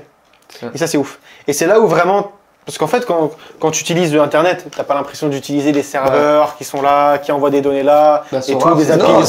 Tu respires en fait. Tu vas sur Google, tu tapes tac et puis c'est bon. Tu respires, tu te lèves. Paf, Internet quoi. Sorar, c'est pour ça qu'ils ont percé, hein, parce que Sorar, ils ont travaillé l'UX, c'est un Fantasy League Web3. Ils sont trop forts. Hein. C'est pour ça qu'ils réussissent. L'UX, c'est le combat majeur. Même pour nous. Tu veux que je dise, même nous qui sommes spécialisés dans la crypto et tout, des fois on se casse la tête pour utiliser des protocoles. Des fois, faut aller chercher les des fois je fais une transaction, elle est refusée. Elle a échoué. J'ai fait quoi? Alors je regarde au niveau du gaz de transaction. Donc je regarde au niveau des frais de transaction. Est-ce que j'ai pas mis beaucoup? Ok. Alors est-ce que c'est parce que j'ai pas fait la mise à jour de ça? Est-ce que même moi des fois je me casse la tête pour faire des transactions. T'imagines? Donc les gens qui sont normaux, ils peuvent pas utiliser la blockchain. Non. Impossible. Ou alors ils abandonnent et tout. Donc c'est aussi pour ça qu'on a décidé d'être du pilier éducationnel et de l'éducation. Mais je veux dire c'est compliqué hein. Et il y a entre 5 et 8% de Français qui ont de la crypto. Il y en a entre 15 et 20 aux États-Unis. Pourquoi une telle différence? Alors que pourtant la France est quand même réellement, et on le disait tout à l'heure, un des pays qui avance beaucoup sur le sujet. Les Américains à 18 ans, ils ont tous des actions. C'est vraiment une culture d'investissement. L'entrepreneuriat aux États-Unis, c'est bien vu. Aujourd'hui, payer une formation, c'est bien vu là-bas. Ça, je suis d'accord. Je pense que là-dessus, tu tiens un vrai sujet, Rémi, effectivement.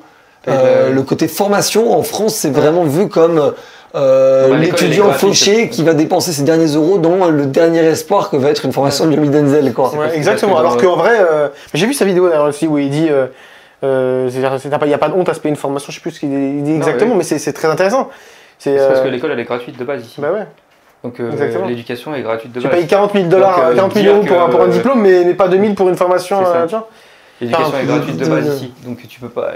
Quand tu dis à quelqu'un faut payer 1 200 euros pour avoir une formation gratuite d'un mec que tu connais pas, ou même si le mec est calé et qui sort de, je sais pas, Polytechnique, etc. On sort pas de Polytechnique, mais qui a de la valeur et qui connaît son sujet, bah en France, on est moins enclin à donner de l'argent à un mec sur Internet ou. Alors que moi, ça a changé ma vie. Hein. Ouais. Vous avez été vous des acheteurs de formation? Bien sûr. Moi, j'ai acheté des formations. On a acheté des formations à l'époque, en 2016, en e-commerce, dropshipping, comme tout le monde, comme tous ceux qui ont voulu faire de l'argent sur Internet. Ouais. Tu vois. Bah oui. Donc 2015, 2016, je sais plus, mais en tout cas, bien sûr, et ça a changé ma vie, parce que ça a changé ma vision de voir le monde. Je savais pas qu'on pouvait faire de l'argent sur Internet. Je veux dire, quand tu le sais pas, aujourd'hui c'est démocratisé, tu vois, en 2022. Mais il y a 5-6 ans, faire de l'argent sur Internet, c'était pas obvious du tout en fait. Tu vois. Aujourd'hui, mon petit frère, il a 12 ans. Il fait, moi, je vais faire un youtubeur et je vais vendre un produit avec ma chaîne YouTube. Je fais, what? T'as 12 ans? T'as 12 ans. Moi, à 12 ans, tu vois, je regardais des dessins animés. Donc, je veux dire, c'est trop fort. Aujourd'hui, l'éducation financière se démocratise de manière générale. Faire de l'argent sur Internet. C'est pas juste que c'est ton petit frère? Je sais pas, après il me regarde, il sait ce que je fais, tu vois, donc c'est sûr que ça aide. Mais néanmoins, c'est quand même assez admirable, bon, bref. Mais ce que je veux dire, c'est que aux États-Unis, ils ont plus d'éducation financière. Je pense que ça vient en France. Après, en France, encore une fois, on l'aborde sur plein de... On a un vrai problème avec l'argent de manière générale. On a un vrai problème avec la réussite de manière générale, avec l'entrepreneuriat de manière générale. Moi, je n'ai aucun pote qui sont pas dans mon écosystème ou qui sont pas entrepreneurs. Pourquoi? Parce que les autres, on n'a rien à se dire. C'est terrible. Hein. Justement, c'est les deux sujets que je voulais justement aborder après. Le premier, c'est le sujet de la géographie. Parce qu'en fait, il y a encore énormément de gens qui vivent sans utiliser beaucoup Internet, ou en tout cas sans utiliser Internet comme un substitut de la vie réelle. Donc ils font peu de visio, ils font des rendez-vous en physique, ils font peu de calls, ils font des cafés ou des soirées avec des potes. Et la deuxième chose, c'est le rapport que vous avez avec les no-coiners, que je trouve très, très marrant comme expression. Ouais, les no-coiners, ouais, ce sont des gens qui n'ont pas de crypto-monnaie, on les appelle, ou qui ne comprennent pas. Voilà, c'est vrai que c'est difficile aujourd'hui. Je parle.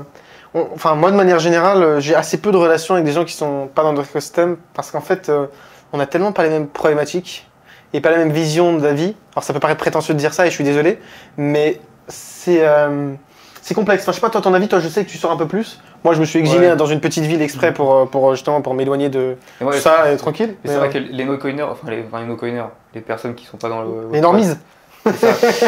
Les moldus. En fait, j'en suis à un stade où quand je commence à parler de...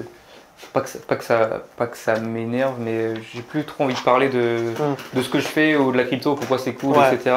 Avec des gens qui sont pas dedans. Alors que c'est peut-être égoïste, hein. Je le fais parce que je suis pas un connard, mais c'est vrai que j'essaye d'aller droit au but et de pas trop les perdre, parce qu'en fait tu peux vite les perdre sur différentes thématiques, etc. Mais je leur dis juste intéresse-toi, quoi, intéresse-toi-y, que ce soit même pas pour investir, mais d'un point de vue intellectuel et pour le futur, quoi. Genre c'est primordial. Mais après, c'est vrai que je sors un peu plus que lui, il est marié, papa, etc. Non, j'ai un peu moins de temps pour sortir. J'ai un peu moins de temps pour sortir, etc. Mais c'est vrai que quand on me demande ce que je fais, très humblement, je dis que je suis monté ma boîte dans la fintech, quoi, tu vois. Moi, je dis développement de logiciels informatiques, comme ça les gens, direct, ils disent, c'est chiant. C'est un bon...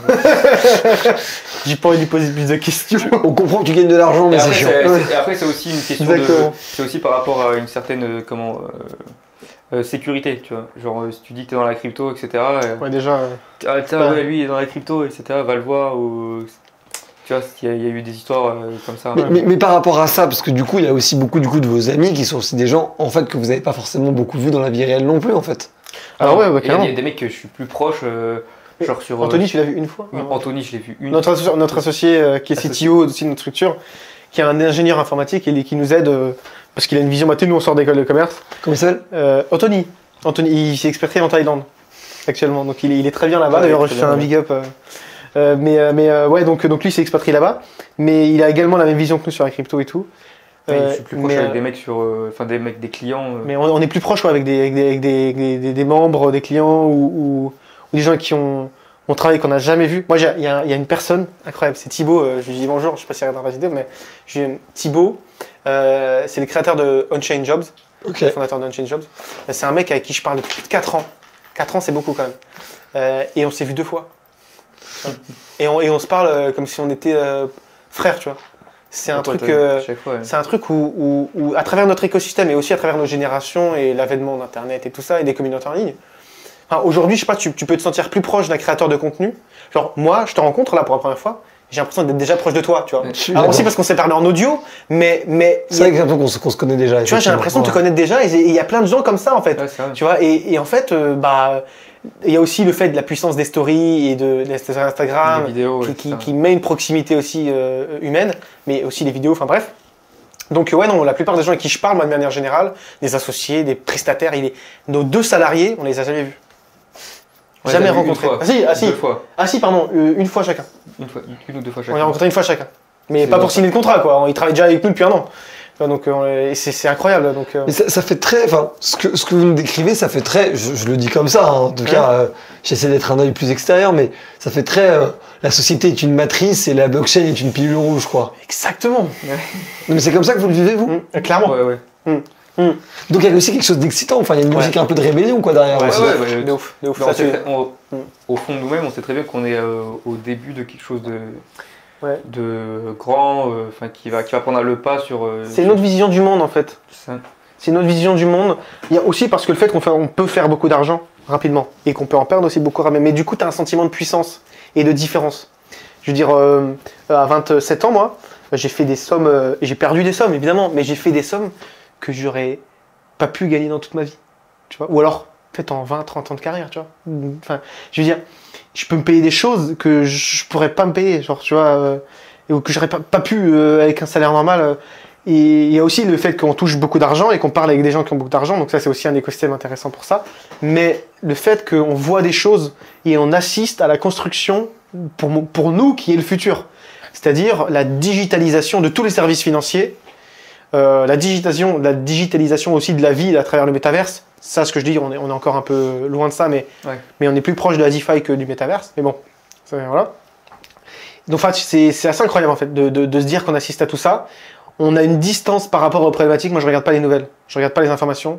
Ce qui m'arrive ce qui se passe dans le monde ne m'intéresse pas. Je sais pas que Macron était plus président. Merde. Si, c'est gesticulé, il s'est passé un truc. Et donc, ce qui arrive, en fait, on s'intéresse plus aux mêmes problématiques, tu vois. Mais c'était quoi vos pilules rouges, du coup, à vous? Bitcoin. Ouais, Bitcoin et Ethereum. Bitcoin, Ethereum, et puis le. C'est quoi? C'était des vidéos sur internet? C'était des potes? C'était des rencontres? Comment on a connu? Ouais. Non, c'était là. C'est une pub, une ad, Ouais, pour une formation. ou alors un des truc, des ou un infopreneurs. scam, je pense un truc comme ça. Ouais, je pense ou des infopreneurs un peu. Ouais, peut-être un truc comme ça. Un peu frauduleux, etc. qui parlaient d'IMO, des commerces et de crypto, tu vois. Je me suis dit, ouais, lui, il peut pas connaître tout ça, mais moi, ça m'intéresse la crypto, donc. Ouais, je pense que c'est Genre, t'envoies un, hasard. t'envoies deux, t'envoies trois, tu dis, ouais, peut-être pourquoi il parle de ça, tu vois. Mais du coup, tu vas faire tes recherches tout seul, pas avec. Parce que le mec qui est expert IMO, expert crypto, expert bourse, expert. Toi, en fait, il est expert en tout, mais il est expert en rien, quoi. Donc, Finalement, ils ont même vulgarisé le sujet, du coup, les mecs. Mais ouais, mais merci à eux, tu vois. Ouais, mais clairement. Et au final, ils sont partis d'écosystème, tu vois. Mais bon, non, mais je crois que c'est par hasard tous les deux, on a découvert par hasard. Ouais. Et en fait, Moi, j'étais dans le e-commerce et un truc entrepreneur, etc. Et j'ai vu que des mecs qui étaient dans le e-commerce, ils s'intéressaient aux cryptos, etc. Donc je me suis dit, peut-être qu'il y a un truc à faire aussi, tu vois. Donc je pense que je suis passé par là, par cette branche ici. Et puis après, quand tu vois que tout ce que tu peux faire je suis même pas dans le crypto par hasard. actuellement. Enfin, à moins d'être un opportuniste et de pas rester longtemps, tu peux pas tomber. Après, Quand je te dis tomber, c'est rabbit hole, tu vois. C'est vraiment, t'es dans le trou du lapin et t'y restes. Tu peux pas tomber et être matrixé par la crypto si t'as pas déjà c'est les valeurs. Parce un que socle de valeurs commun à l'écosystème et une vision particulière du monde et de son futur, tu vois. Parce qu'il y a beaucoup de personnes qui viennent juste pour le côté spéculatif et faire de l'argent, tu vois. C'était le premier. Mais c'est pour ça que vous voulez plus expliquer le truc aux gens? Bah ouais, parce qu'en fait, ils s'intéressent juste à un projet. Au profit. Ouais, au profit. C'est vrai que Et c'est chiant, en fait. C'est pas la valeur intrinsèque de l'écosystème, il est pas là. Mais est-ce que c'est pas naturel? Est-ce qu'au final, est-ce que les gens s'intéresseraient à l'investissement s'il n'y avait pas de profit? Est-ce qu'on s'intéresserait faut citer la phrase. au pari sportif s'il n'y avait pas de profit? Enfin, je pose la question avec beaucoup d'humilité, en fait. Ouais, non, il n'y aurait pas. Je suis pas sûr que moi, je me serais intéressé à la crypto si c'était un côté spéculatif. Et après, j'ai découvert toutes les communautés qu'il y avait, la philosophie qu'il y avait avec. Mais je le dis même pour moi, à la base, les amis qui m'y ont mis en disant on est déjà en train de gagner beaucoup d'argent, tu devrais venir. On s'amuse bien. Moi, il y a un truc sur les normes, enfin sur les gens qui comprennent pas la crypto ou qui ont pas envie de la saisir. C'est tu peux citer la phrase du créateur de Bitcoin qui dit If you don't believe me or don't get it, I'm sorry, I don't have time to try to convince you. Tu vois, en gros, si tu comprends pas ou que tu me crois pas, j'ai pas le temps d'essayer de te convaincre. Tu vois.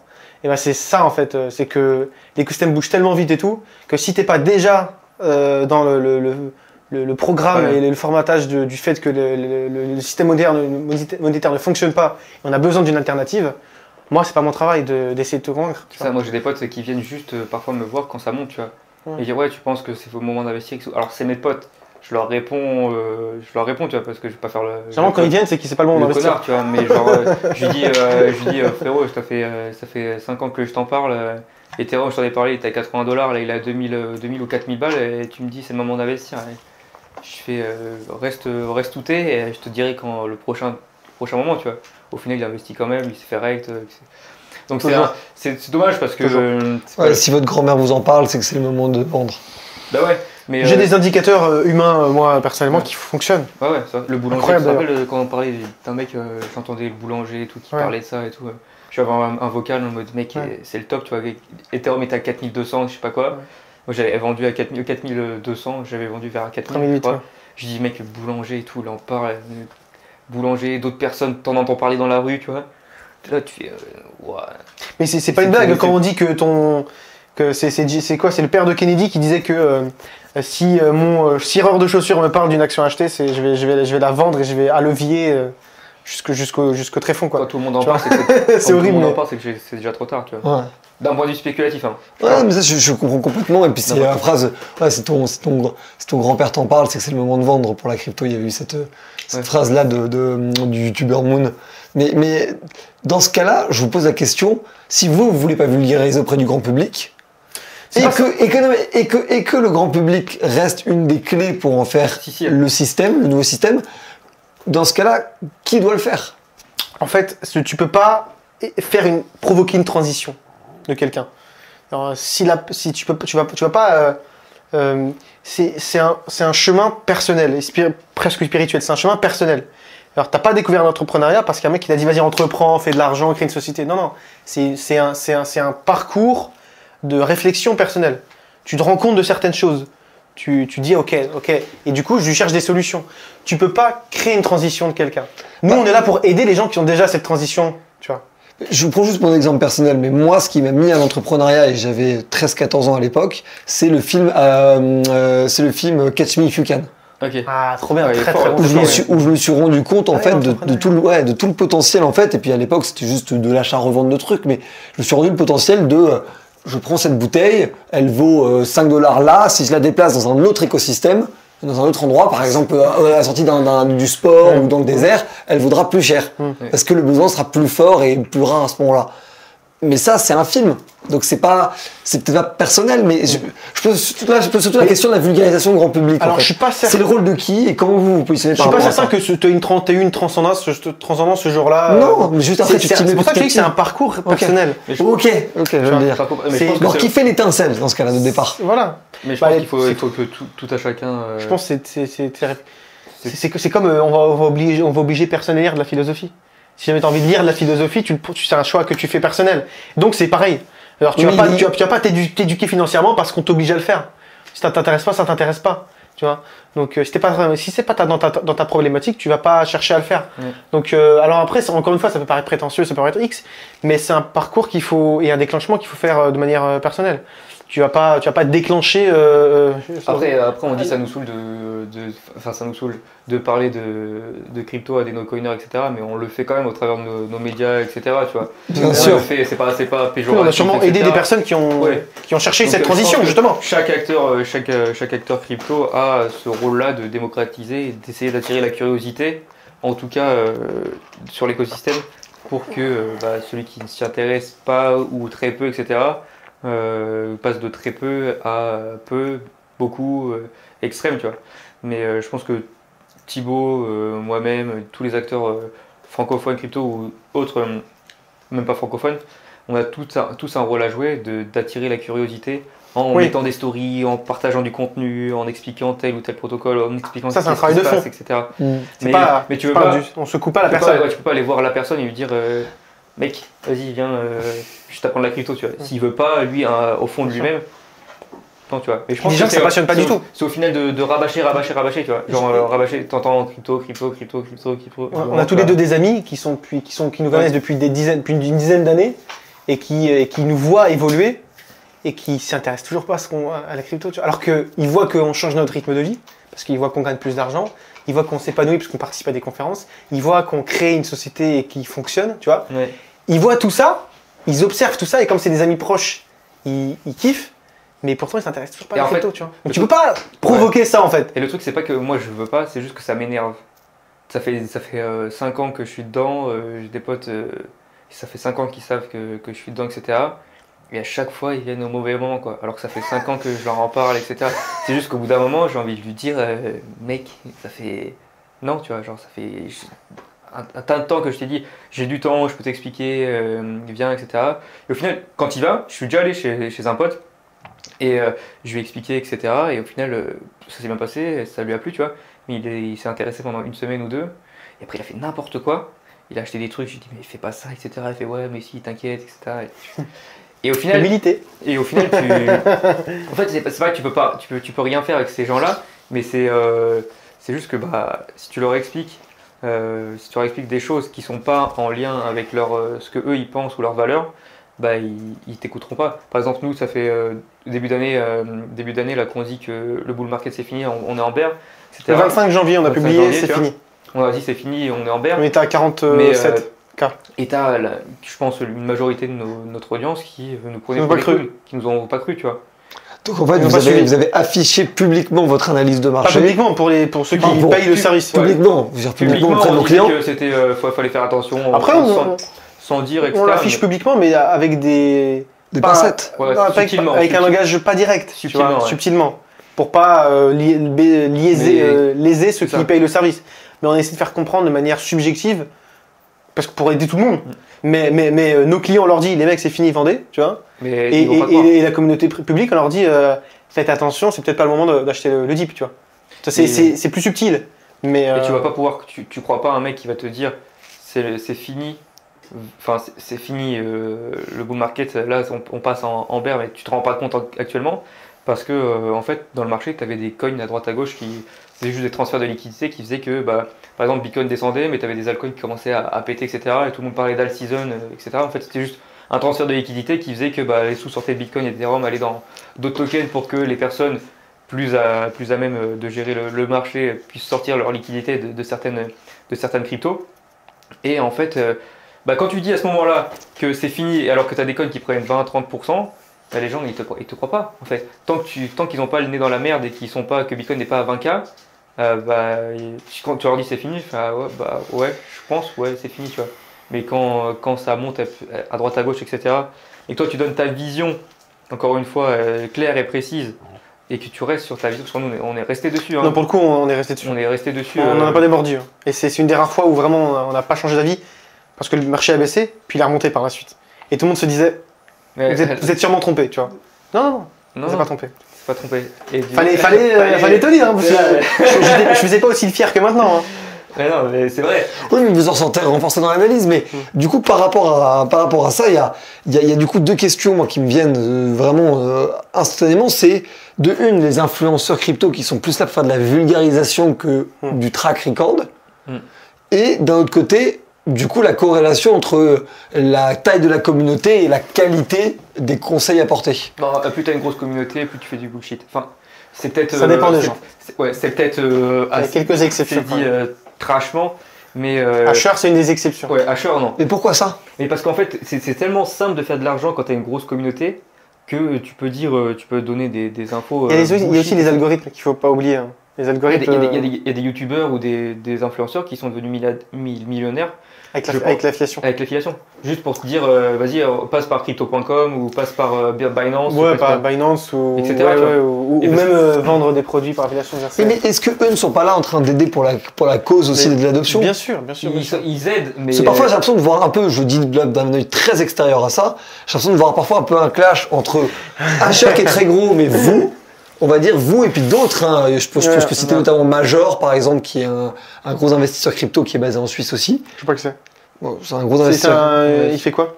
Il fait de l'investissement crypto et il a une communauté très full Discord. Il est très peu sur les réseaux sociaux. Ah, d'accord. Et je contraste ça avec d'autres influenceurs crypto beaucoup plus grand public. Et je pose la question parce que parfois on les oppose en mode d'ailleurs. Il y a d'un côté les experts et d'un côté les vulgarisateurs. Et j'ai parfois l'impression que ce clash-là, en fait, c'est deux faces d'une même pièce. Ouais. Je suis d'accord avec toi. Vous en pensez quoi? Après, c'est normal qu'on ait de la friction. Je veux dire, c'est comme ça que tu te motives. Moi, c'est en voyant des youtubeurs ou des créateurs de contenu que je trouve moins qualitatifs que moi, en tout cas que mon analyse que je pourrais perpétuer.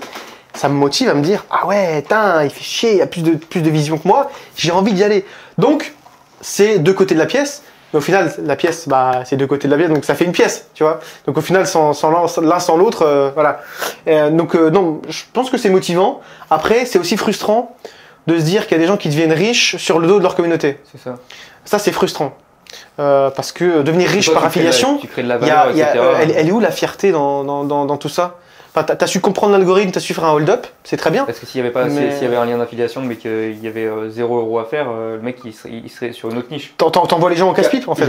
Enfin, c'est pas.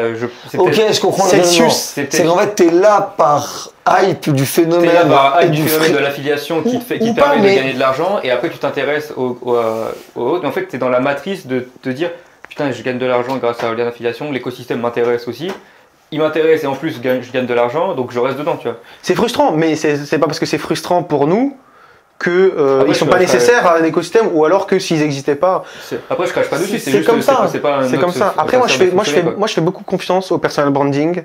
Je fais beaucoup confiance à la communauté pour moi. Par exemple, notre communauté, ils seront pas attirés vers les créateurs de contenu qu'on trouve peu qualitatifs et qu'on trouve frustrants qui réussissent autant, alors qu'on les trouve nuls. Tu vois, parce que notre communauté, c'est notre communauté. Tu vois, ils sont à notre image. Ils sont intéressés. Ta communauté, c'est ton image. Tu vois, et moi, je préfère avoir peu de communauté, mais des gens qualitatifs. Dans les 2000 personnes qu'on a formées, il y a des gens qui m'ont enrichi humainement, d'accord, déjà, et que je trouve vraiment admirables en beaucoup de points. Tu vois, il y a des gens qui. J'ai tellement d'exemples en fait. Il y a un mec qui a 3 enfants qui est père célibataire et qui fait tout pour sortir sa famille de la misère. Il y a d'autres mecs. Il y a une maman. Il y a une maman qui fait kill tout, qui est partie avec ses enfants toute seule et qui fait de l'investissement et qui va. Il y a tellement d'histoires extraordinaires qu'en fait, moi, ça m'en fous en fait. Ça m'a enrichi personnellement, ça m'a enrichi humainement, c'est les gens que je kiffe et de voir réussir 5, 10, 15, 20 personnes, ça me suffit, tu vois, ça me nourrit et c'est tout ce qui compte. Alors après je préfère en vivre évidemment, tu vois, mais c'est le plus enrichissant pour nous à notre niveau. Vous en fait le business était même secondaire non, mais c'est même derrière l'objectif de passion qui est le Web3 quoi. Ça. Alors aujourd'hui, on est moins dans une dimension humaine parce qu'avec la scalabilité d'un business et l'ambition qui évolue, on peut plus prendre de temps pour les autres. C'est dommage, mais bon, en même temps, si on veut accomplir de plus grandes choses et faire d'autres choses, de mener de plus grands projets, on est obligé d'évoluer un moment. Mais cette phase pendant 2 ans, lui, il a commencé après moi parce qu'en fait, lui, il a continué ses études, il a fini son master. Moi, j'ai abandonné mes études. Donc j'ai passé un peu plus de temps que lui à faire des coachings, à faire les formations et à les animer. Tu vois. Moi, j'ai 2 ans de plus que lui d'expérience de ce niveau-là et d'entretien avec les personnes. Et donc, je peux le dire de manière réelle, ça m'a enrichi et ça m'a beaucoup aidé. Et j'ai beaucoup aimé parler pendant des centaines d'heures à des centaines de personnes. Tu vois. Aujourd'hui, on peut plus. Mais c'est ça en fait, la communauté, c'est ça de créer quelque chose. Donc moi je suis content de ce qu'on fait, de la dimension qu'on prend. J'aurais préféré qu'on ait plus d'abonnés et évidemment toujours plus de reach et tout, mais ça viendra avec les stratégies. Après on se frustre pas parce de notre reach, parce qu'en fait on met pas en place les bonnes stratégies marketing, tu vois. On se sert pas de l'algorithme quand on devrait. Enfin bref, c'est aussi une question on est plus des geeks que des spécialistes de marketing. Des experts en réseaux sociaux, ouais. Donc après on se forme. Il faut de tout, il faut des mecs qui soient en mode contenu gratuit, démocratisation, qui te balancent du contenu journalier pour attirer toujours plus de personnes, essayer d'éveiller les consciences. Il faut des mecs qui fassent du contenu qualitatif, qui soit un peu plus compliqué à digérer, parce qu'il faut que tu t'investisses dedans pour comprendre et réussir à réfléchir ou comprendre ce qu'ils veulent dire, etc. T'as un côté divertissement et t'as un côté éducation. Quoi, alors, c'est ça le problème, c'est que les gens savent pas forcément faire la différence entre le divertissement et l'éducation. Et que t'as beaucoup d'infopreneurs et d'influenceurs qui sont dans le divertissement et qui, pour le public, est dans l'éducation. C'est ça. Et du coup... Vous avez un exemple en tête? Même hors crypto, investissement? Un exemple de personne? Ouais, juste pour qu'on voit de quoi vous parlez. En termes d'influenceurs ou crypto, j'ai pas de nom en tête parce que c'est pas des gens que je connais vraiment. Vous avez un exemple d'un créateur où le public pense que c'est de l'éducation alors que c'est du divertissement? Je suis pas sûr. J'aurais dû réfléchir avant l'interview. Ouais. Je vous ai coincé. Mais j'avoue, j'ai pas d'exemple. Sur YouTube, j'y suis pas beaucoup. Enfin, je connais certains influenceurs YouTube qui sont dessus. Mais par exemple, non, mais je sais même pas. Des mecs qui font du trading. Ça peut paraître qui font du trading, qui expliquent comment utiliser Fibonacci ou des triangles, etc. Tu vois, ça peut paraître comme de l'éducation, mais c'est plus du divertissement parce que tu peux pas apprendre comment fonctionne Fibonacci, les cycles de marché, etc. Enfin, ça va plus loin en fait que juste oh, je sais utiliser Fibonacci, je peux trader, tu vois. Ça va plus loin que ça. Et en fait, c'est juste là le problème, c'est que les gens regardent des vidéos en mode t'as juste utilisé Fibonacci, support résistance et tu peux trader. Tu vois, alors que pas du tout, pour être trader et être rentable, déjà c'est très compliqué, mais il faut des centaines, des milliers d'heures, ouf. Et voire des années, il faut même des années avant de pouvoir trader et d'être rentable, etc. Donc tout ce qui est trading, j'ai envie de dire, sur les réseaux sociaux, c'est du divertissement. L'éducation, je sais pas, éduquer des gens au trading, c'est une quantité de contenu bien supérieure. Ça me paraît compliqué, tu vois, genre en mode... je sais pas, il faudrait vraiment faire des formations en mode, je sais pas, vraiment Web 2 avec des vrais traders, etc. pour comprendre le côté psychologique, voir comment ça fonctionne, même toi t'instruire, tu vois. Mais tout ce qui est trading sur le YouTube Game ou sur les réseaux, ça c'est full divertissement. Ce qui manque beaucoup, c'est l'esprit critique. C'est ça. C'est l'esprit critique des viewers. En fait, c'est pas forcément les créateurs de contenu qui sont en porte-à-faux. J'aime bien dire, il n'y a pas de vendeurs de rêve, il n'y a que des acheteurs à la con. Ouais. C'est très bien dit. C'est ça en fait. C'est que les créateurs, ils créent. Après c'est le public qui consomme mal, je pense. C'est comme quand tu regardes les informations. Ils n'ont pas de recul, ils prennent tout au premier degré. Il faut regarder les informations avec le prisme qui est celui des informations. C'est-à-dire idéologique, donc il a un placement idéologique, donc les mots sont choisis de manière idéologique, et en plus de ça, il y a un zoom qui est fait sur certaines informations, pas d'autres. Tu vois. Et ça, pour moi, je trouve qu'on le voit très bien quand on lit un média avec lequel on n'a pas les opinions politiques alignées. On voit tout de suite le biais idéologique. Bah oui, qui est beaucoup plus évident que dans les médias sur lesquels on a plutôt aligné. Oui, parce que tu accordes de l'intérêt. Oui. Il y avait c'est peut-être le dernier gros point que je voulais qu'on voit et que je trouve vraiment important, c'est justement sur ce côté un peu, on va dire, vulgarisateur, divertissement versus éducation et tout. C'est le sujet des track records. Parce que, en fait, pour mettre tout le monde d'accord, le plus simple, entre guillemets, serait de mettre un peu les track records de tout le monde en public, ce qui permet aussi de savoir et de faire le tri publiquement de ceux qui sont vraiment dans le jeu, sérieusement, et ceux qui, en fait, parlent, mais pourraient n'avoir jamais investi de leur vie et donner les mêmes conseils. En fait, il y a un vrai problème en crypto et de manière générale dans la finance, mais plus précisément en crypto, parce que comme c'est un univers jeune, il y a peu de créateurs de contenu qui se lancent, ou alors il n'y a vraiment pas un historique de marché qui permet d'établir des vérités générales, mais il y a beaucoup de gens qui disent des choses qui se passent pas et qui suppriment, tu vois. Enfin, je parle de vidéos YouTube et de tweets plus particulièrement parce que Twitter héberge tous les traders crypto, et donc tu peux faire un tweet, dire ça va aller là, ça se passe pas, tu supprimes le tweet, terminé. Et après tu vas sur le profil et le mec n'a que des tweets bons quoi du coup. Exactement. Pareil pour les tueurs. Et pareil pour les paris sportifs aussi à l'époque. Ah ouais, oui, exactement, il y a une grosse arnaque autour de ça. Sur les 4 gems et compagnie, je sais pas si exactement, si, je vois très bien cette affaire. Et donc ouais, alors c'est aussi pour ça qu'on a décidé d'en plus d'avoir la strate d'éducation, de faire une strate où on parle du marché et on dit ce qu'on pense. Alors ok, certes, on dit des choses qui se passent pas ou alors qui se passent pas en temps voulu. On subit les foudres et les moqueries de certains qui sont des haters ou des gens qui voulaient nous mettre le nez dans la merde. Mais au moins, t'as l'honnêteté et l'avantage de donner, d'imaginer, enfin de dire ce que tu penses. On est des formateurs, d'accord ? Moi, ce qui m'a toujours dérangé avec les profs d'école, c'est que t'apprends les mathématiques, mais t'as fait quoi ? Je veux dire, t'as appris les mathématiques. C'est pas parce que t'apprends que tu peux apprendre aux autres. Il faut apprendre et appliquer. Et faire, et avoir vraiment de l'expérience dans ce que tu fais. Sinon ça reste théorique. De manière générale, les professeurs d'école de commerce n'ont jamais fait de commerce. Ils n'ont pas fait de business.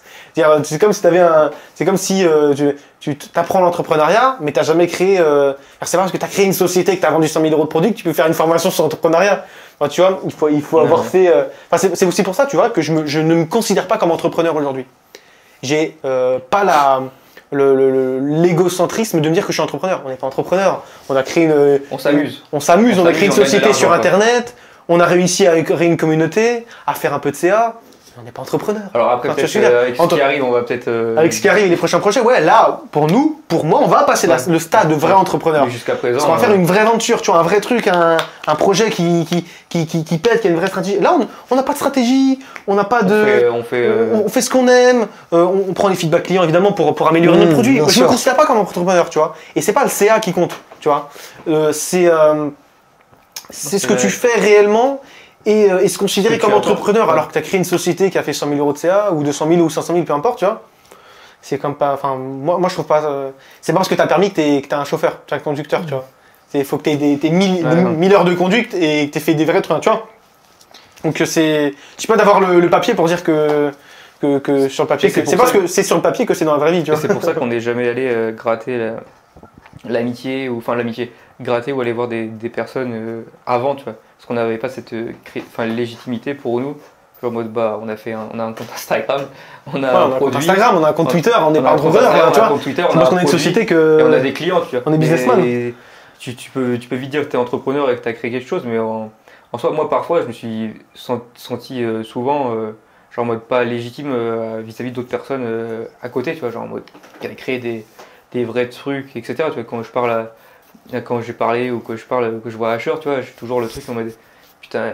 Lui c'est un bon. Lui, il est là, il a créé tout ça, etc. Tu vois, lui c'est un vrai entrepreneur. Il a un vrai écosystème. Tu vois, beaucoup le voient en mode sa chaîne YouTube ou Just Mining, mais frérot, vous connaissez pas. Il y a 10 sociétés derrière, il y a 300 personnes. Donc, et toi, t'es là. Mais... Et toi, t'es là, tu te dis ouais, j'ai un compte Instagram, je suis là, on a 13 000 personnes, on fait ça, tu vois. C'est parfois et c'est ça qui nous a mené à vouloir step up toujours plus, tu vois. Genre en mode groupe Telegram, formation, application, Web3. Dès qu'on a eu l'argent, on a décidé de pas se verser de salaire au début, mais de prendre un développeur tout de suite. Et d'ailleurs, parce qu'on a capté la next step, tu vois.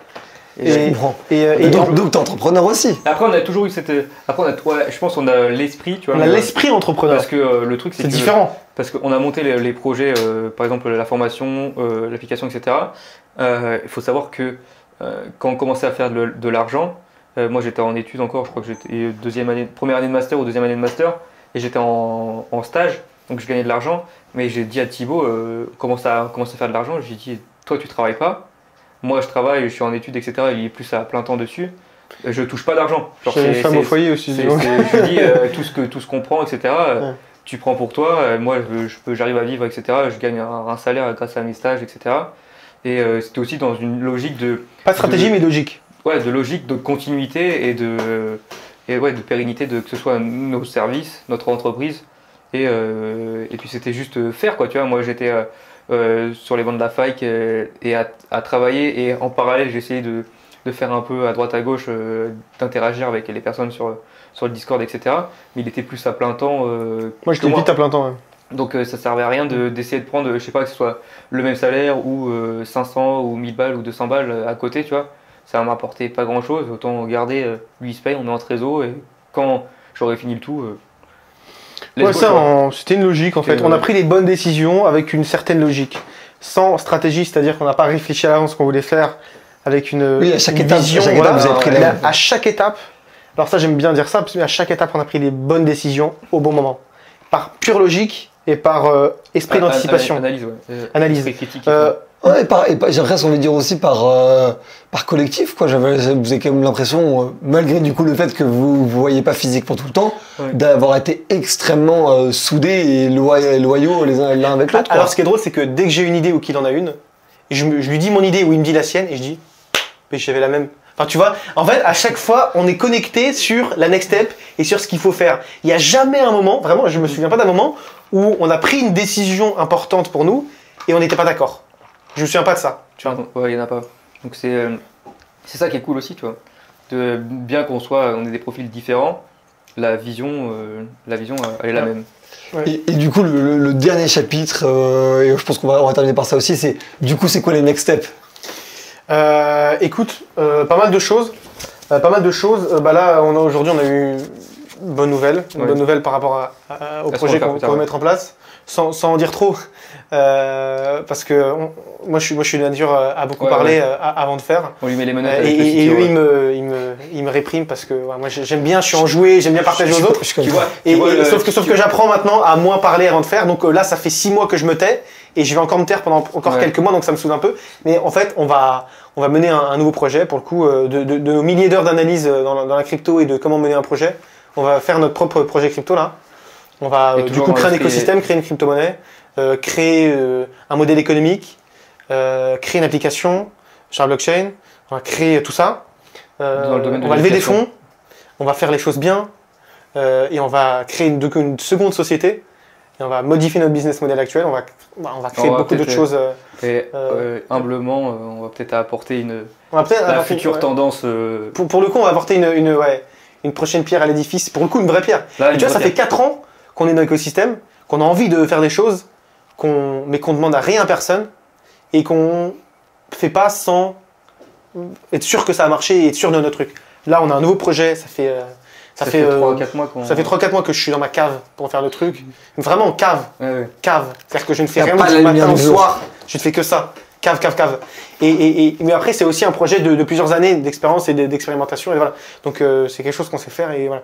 Et donc, c'est la next step. Là, pour le coup, d'essayer d'apporter une nouvelle tendance, de créer quelque chose de neuf qui existe assez peu dans l'écosystème à travers différents secteurs.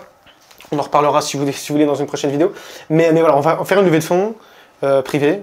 Voilà. On va faire appel à des sociétés pour nous aider et on va mener un projet d'envergure avec différents talents parce qu'on n'a pas les talents. On a un projet d'envergure et là pour le coup, moi qui ne demandais rien à personne, là crois-moi, je bouge tout le monde.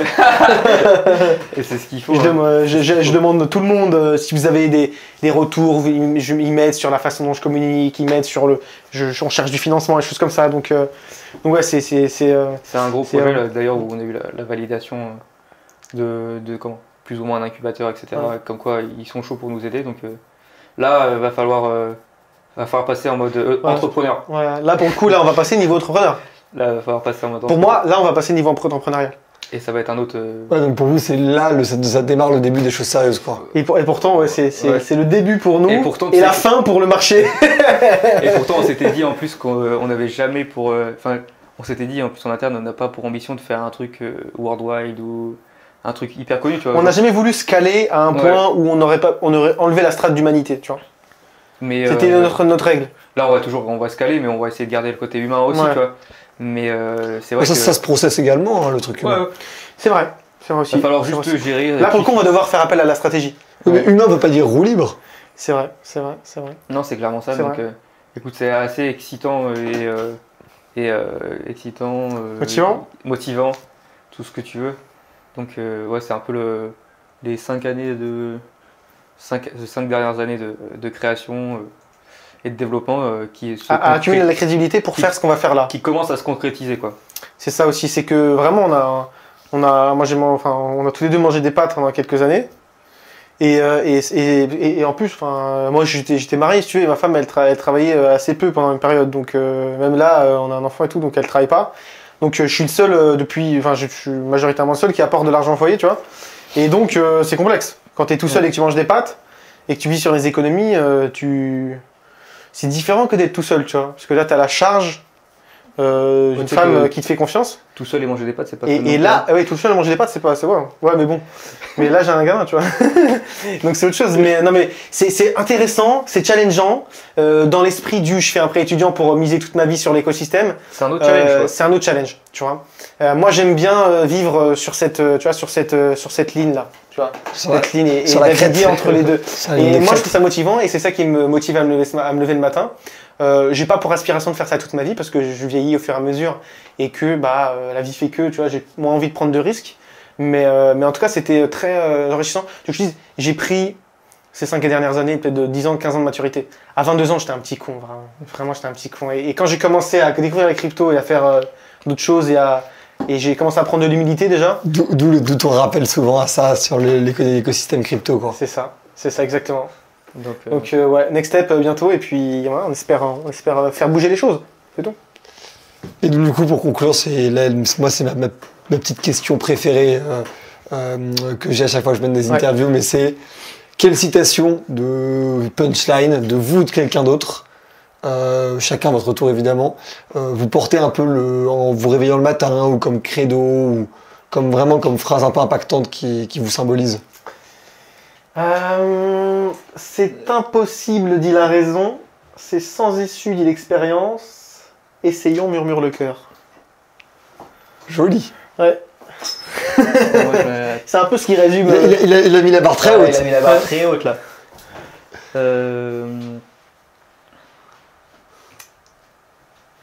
Alors je suis en train de réfléchir. Citation. C'est vrai que. T'as mis la barre très haute là. Il m'a tué en vol parce que j'en ai une, mais c'est pas. Vas-y, Bah, vas-y. mets-la, c'est pas grave. Bah non, ouais, c'en est une. C'en est une qui nous représente, je pense, Ouais. assez bien, ou qui va nous représenter assez bien. C'est quelque chose qui vient, je crois, des commandos marines ou un truc comme ça. C'est sortis du ventre de la nuit, ils sont porteurs de foudre de Neptune. Déjà, d'où vient la référence, elle est bien. Donc voilà, c'est on nous connaît pas trop, mais Mais t'inquiète. t'inquiète. Ah, moi, j'ai envie d'en sortir une Vas-y. pour vous. Hein, ce truc-là, c'est de aucun philosophe, c'est de Youssoufa, mais je la trouve très belle. Ok. Être patient, c'est pas attendre, c'est agir en attendant. Putain, belle. C'est pas mal. pas mal. C'est profond. C'est Je trouve du sympa c'est pour du vous. Youssoufa. Ouais. Vous qui en plus êtes C'est- tributaire c'est- des cycles financiers, je la trouve pas mal. c'est clairement ça, parce que en Après, fait, il y en a une autre, on si attend tu les veux- bons si tu- moments. Si tu veux qu'on est dans le rap, il y a celle d'Orelsan, elle est un peu plus glauque, enfin glauque, je sais pas. C'est il n'y a rien à faire à part être présent, penser les plaies, changer les pansements. Le seul remède, c'est le temps. Donc Ça. c'est pas mal aussi ça. Mm. Note pour Ça, trop tard. Notre pour Ouais. ça. C'est un peu ça, mais c'est un peu notre histoire. De toute façon, on attend le bon moment pour sortir du terrier. On travaille en attendant. Après, ouais, j'espère que l'avenir réserve de belles surprises. Dans tous les cas, c'est toujours un plaisir de rencontrer des créateurs Ouais, clairement. comme toi et comme d'autres. De par notre travail et notre réseau, Et ça, on a la chance de rencontrer. Et ça m'énerve qu'on n'ait pas, Mm. qu'on n'ait pas eu cette logique, toi, parce que c'est cool Ouais. en vrai de rencontrer d'autres personnes. Ça fait trop plaisir de vous Ouais. voir en vrai aussi, les on a gars. Et dû puis, avoir, ouais.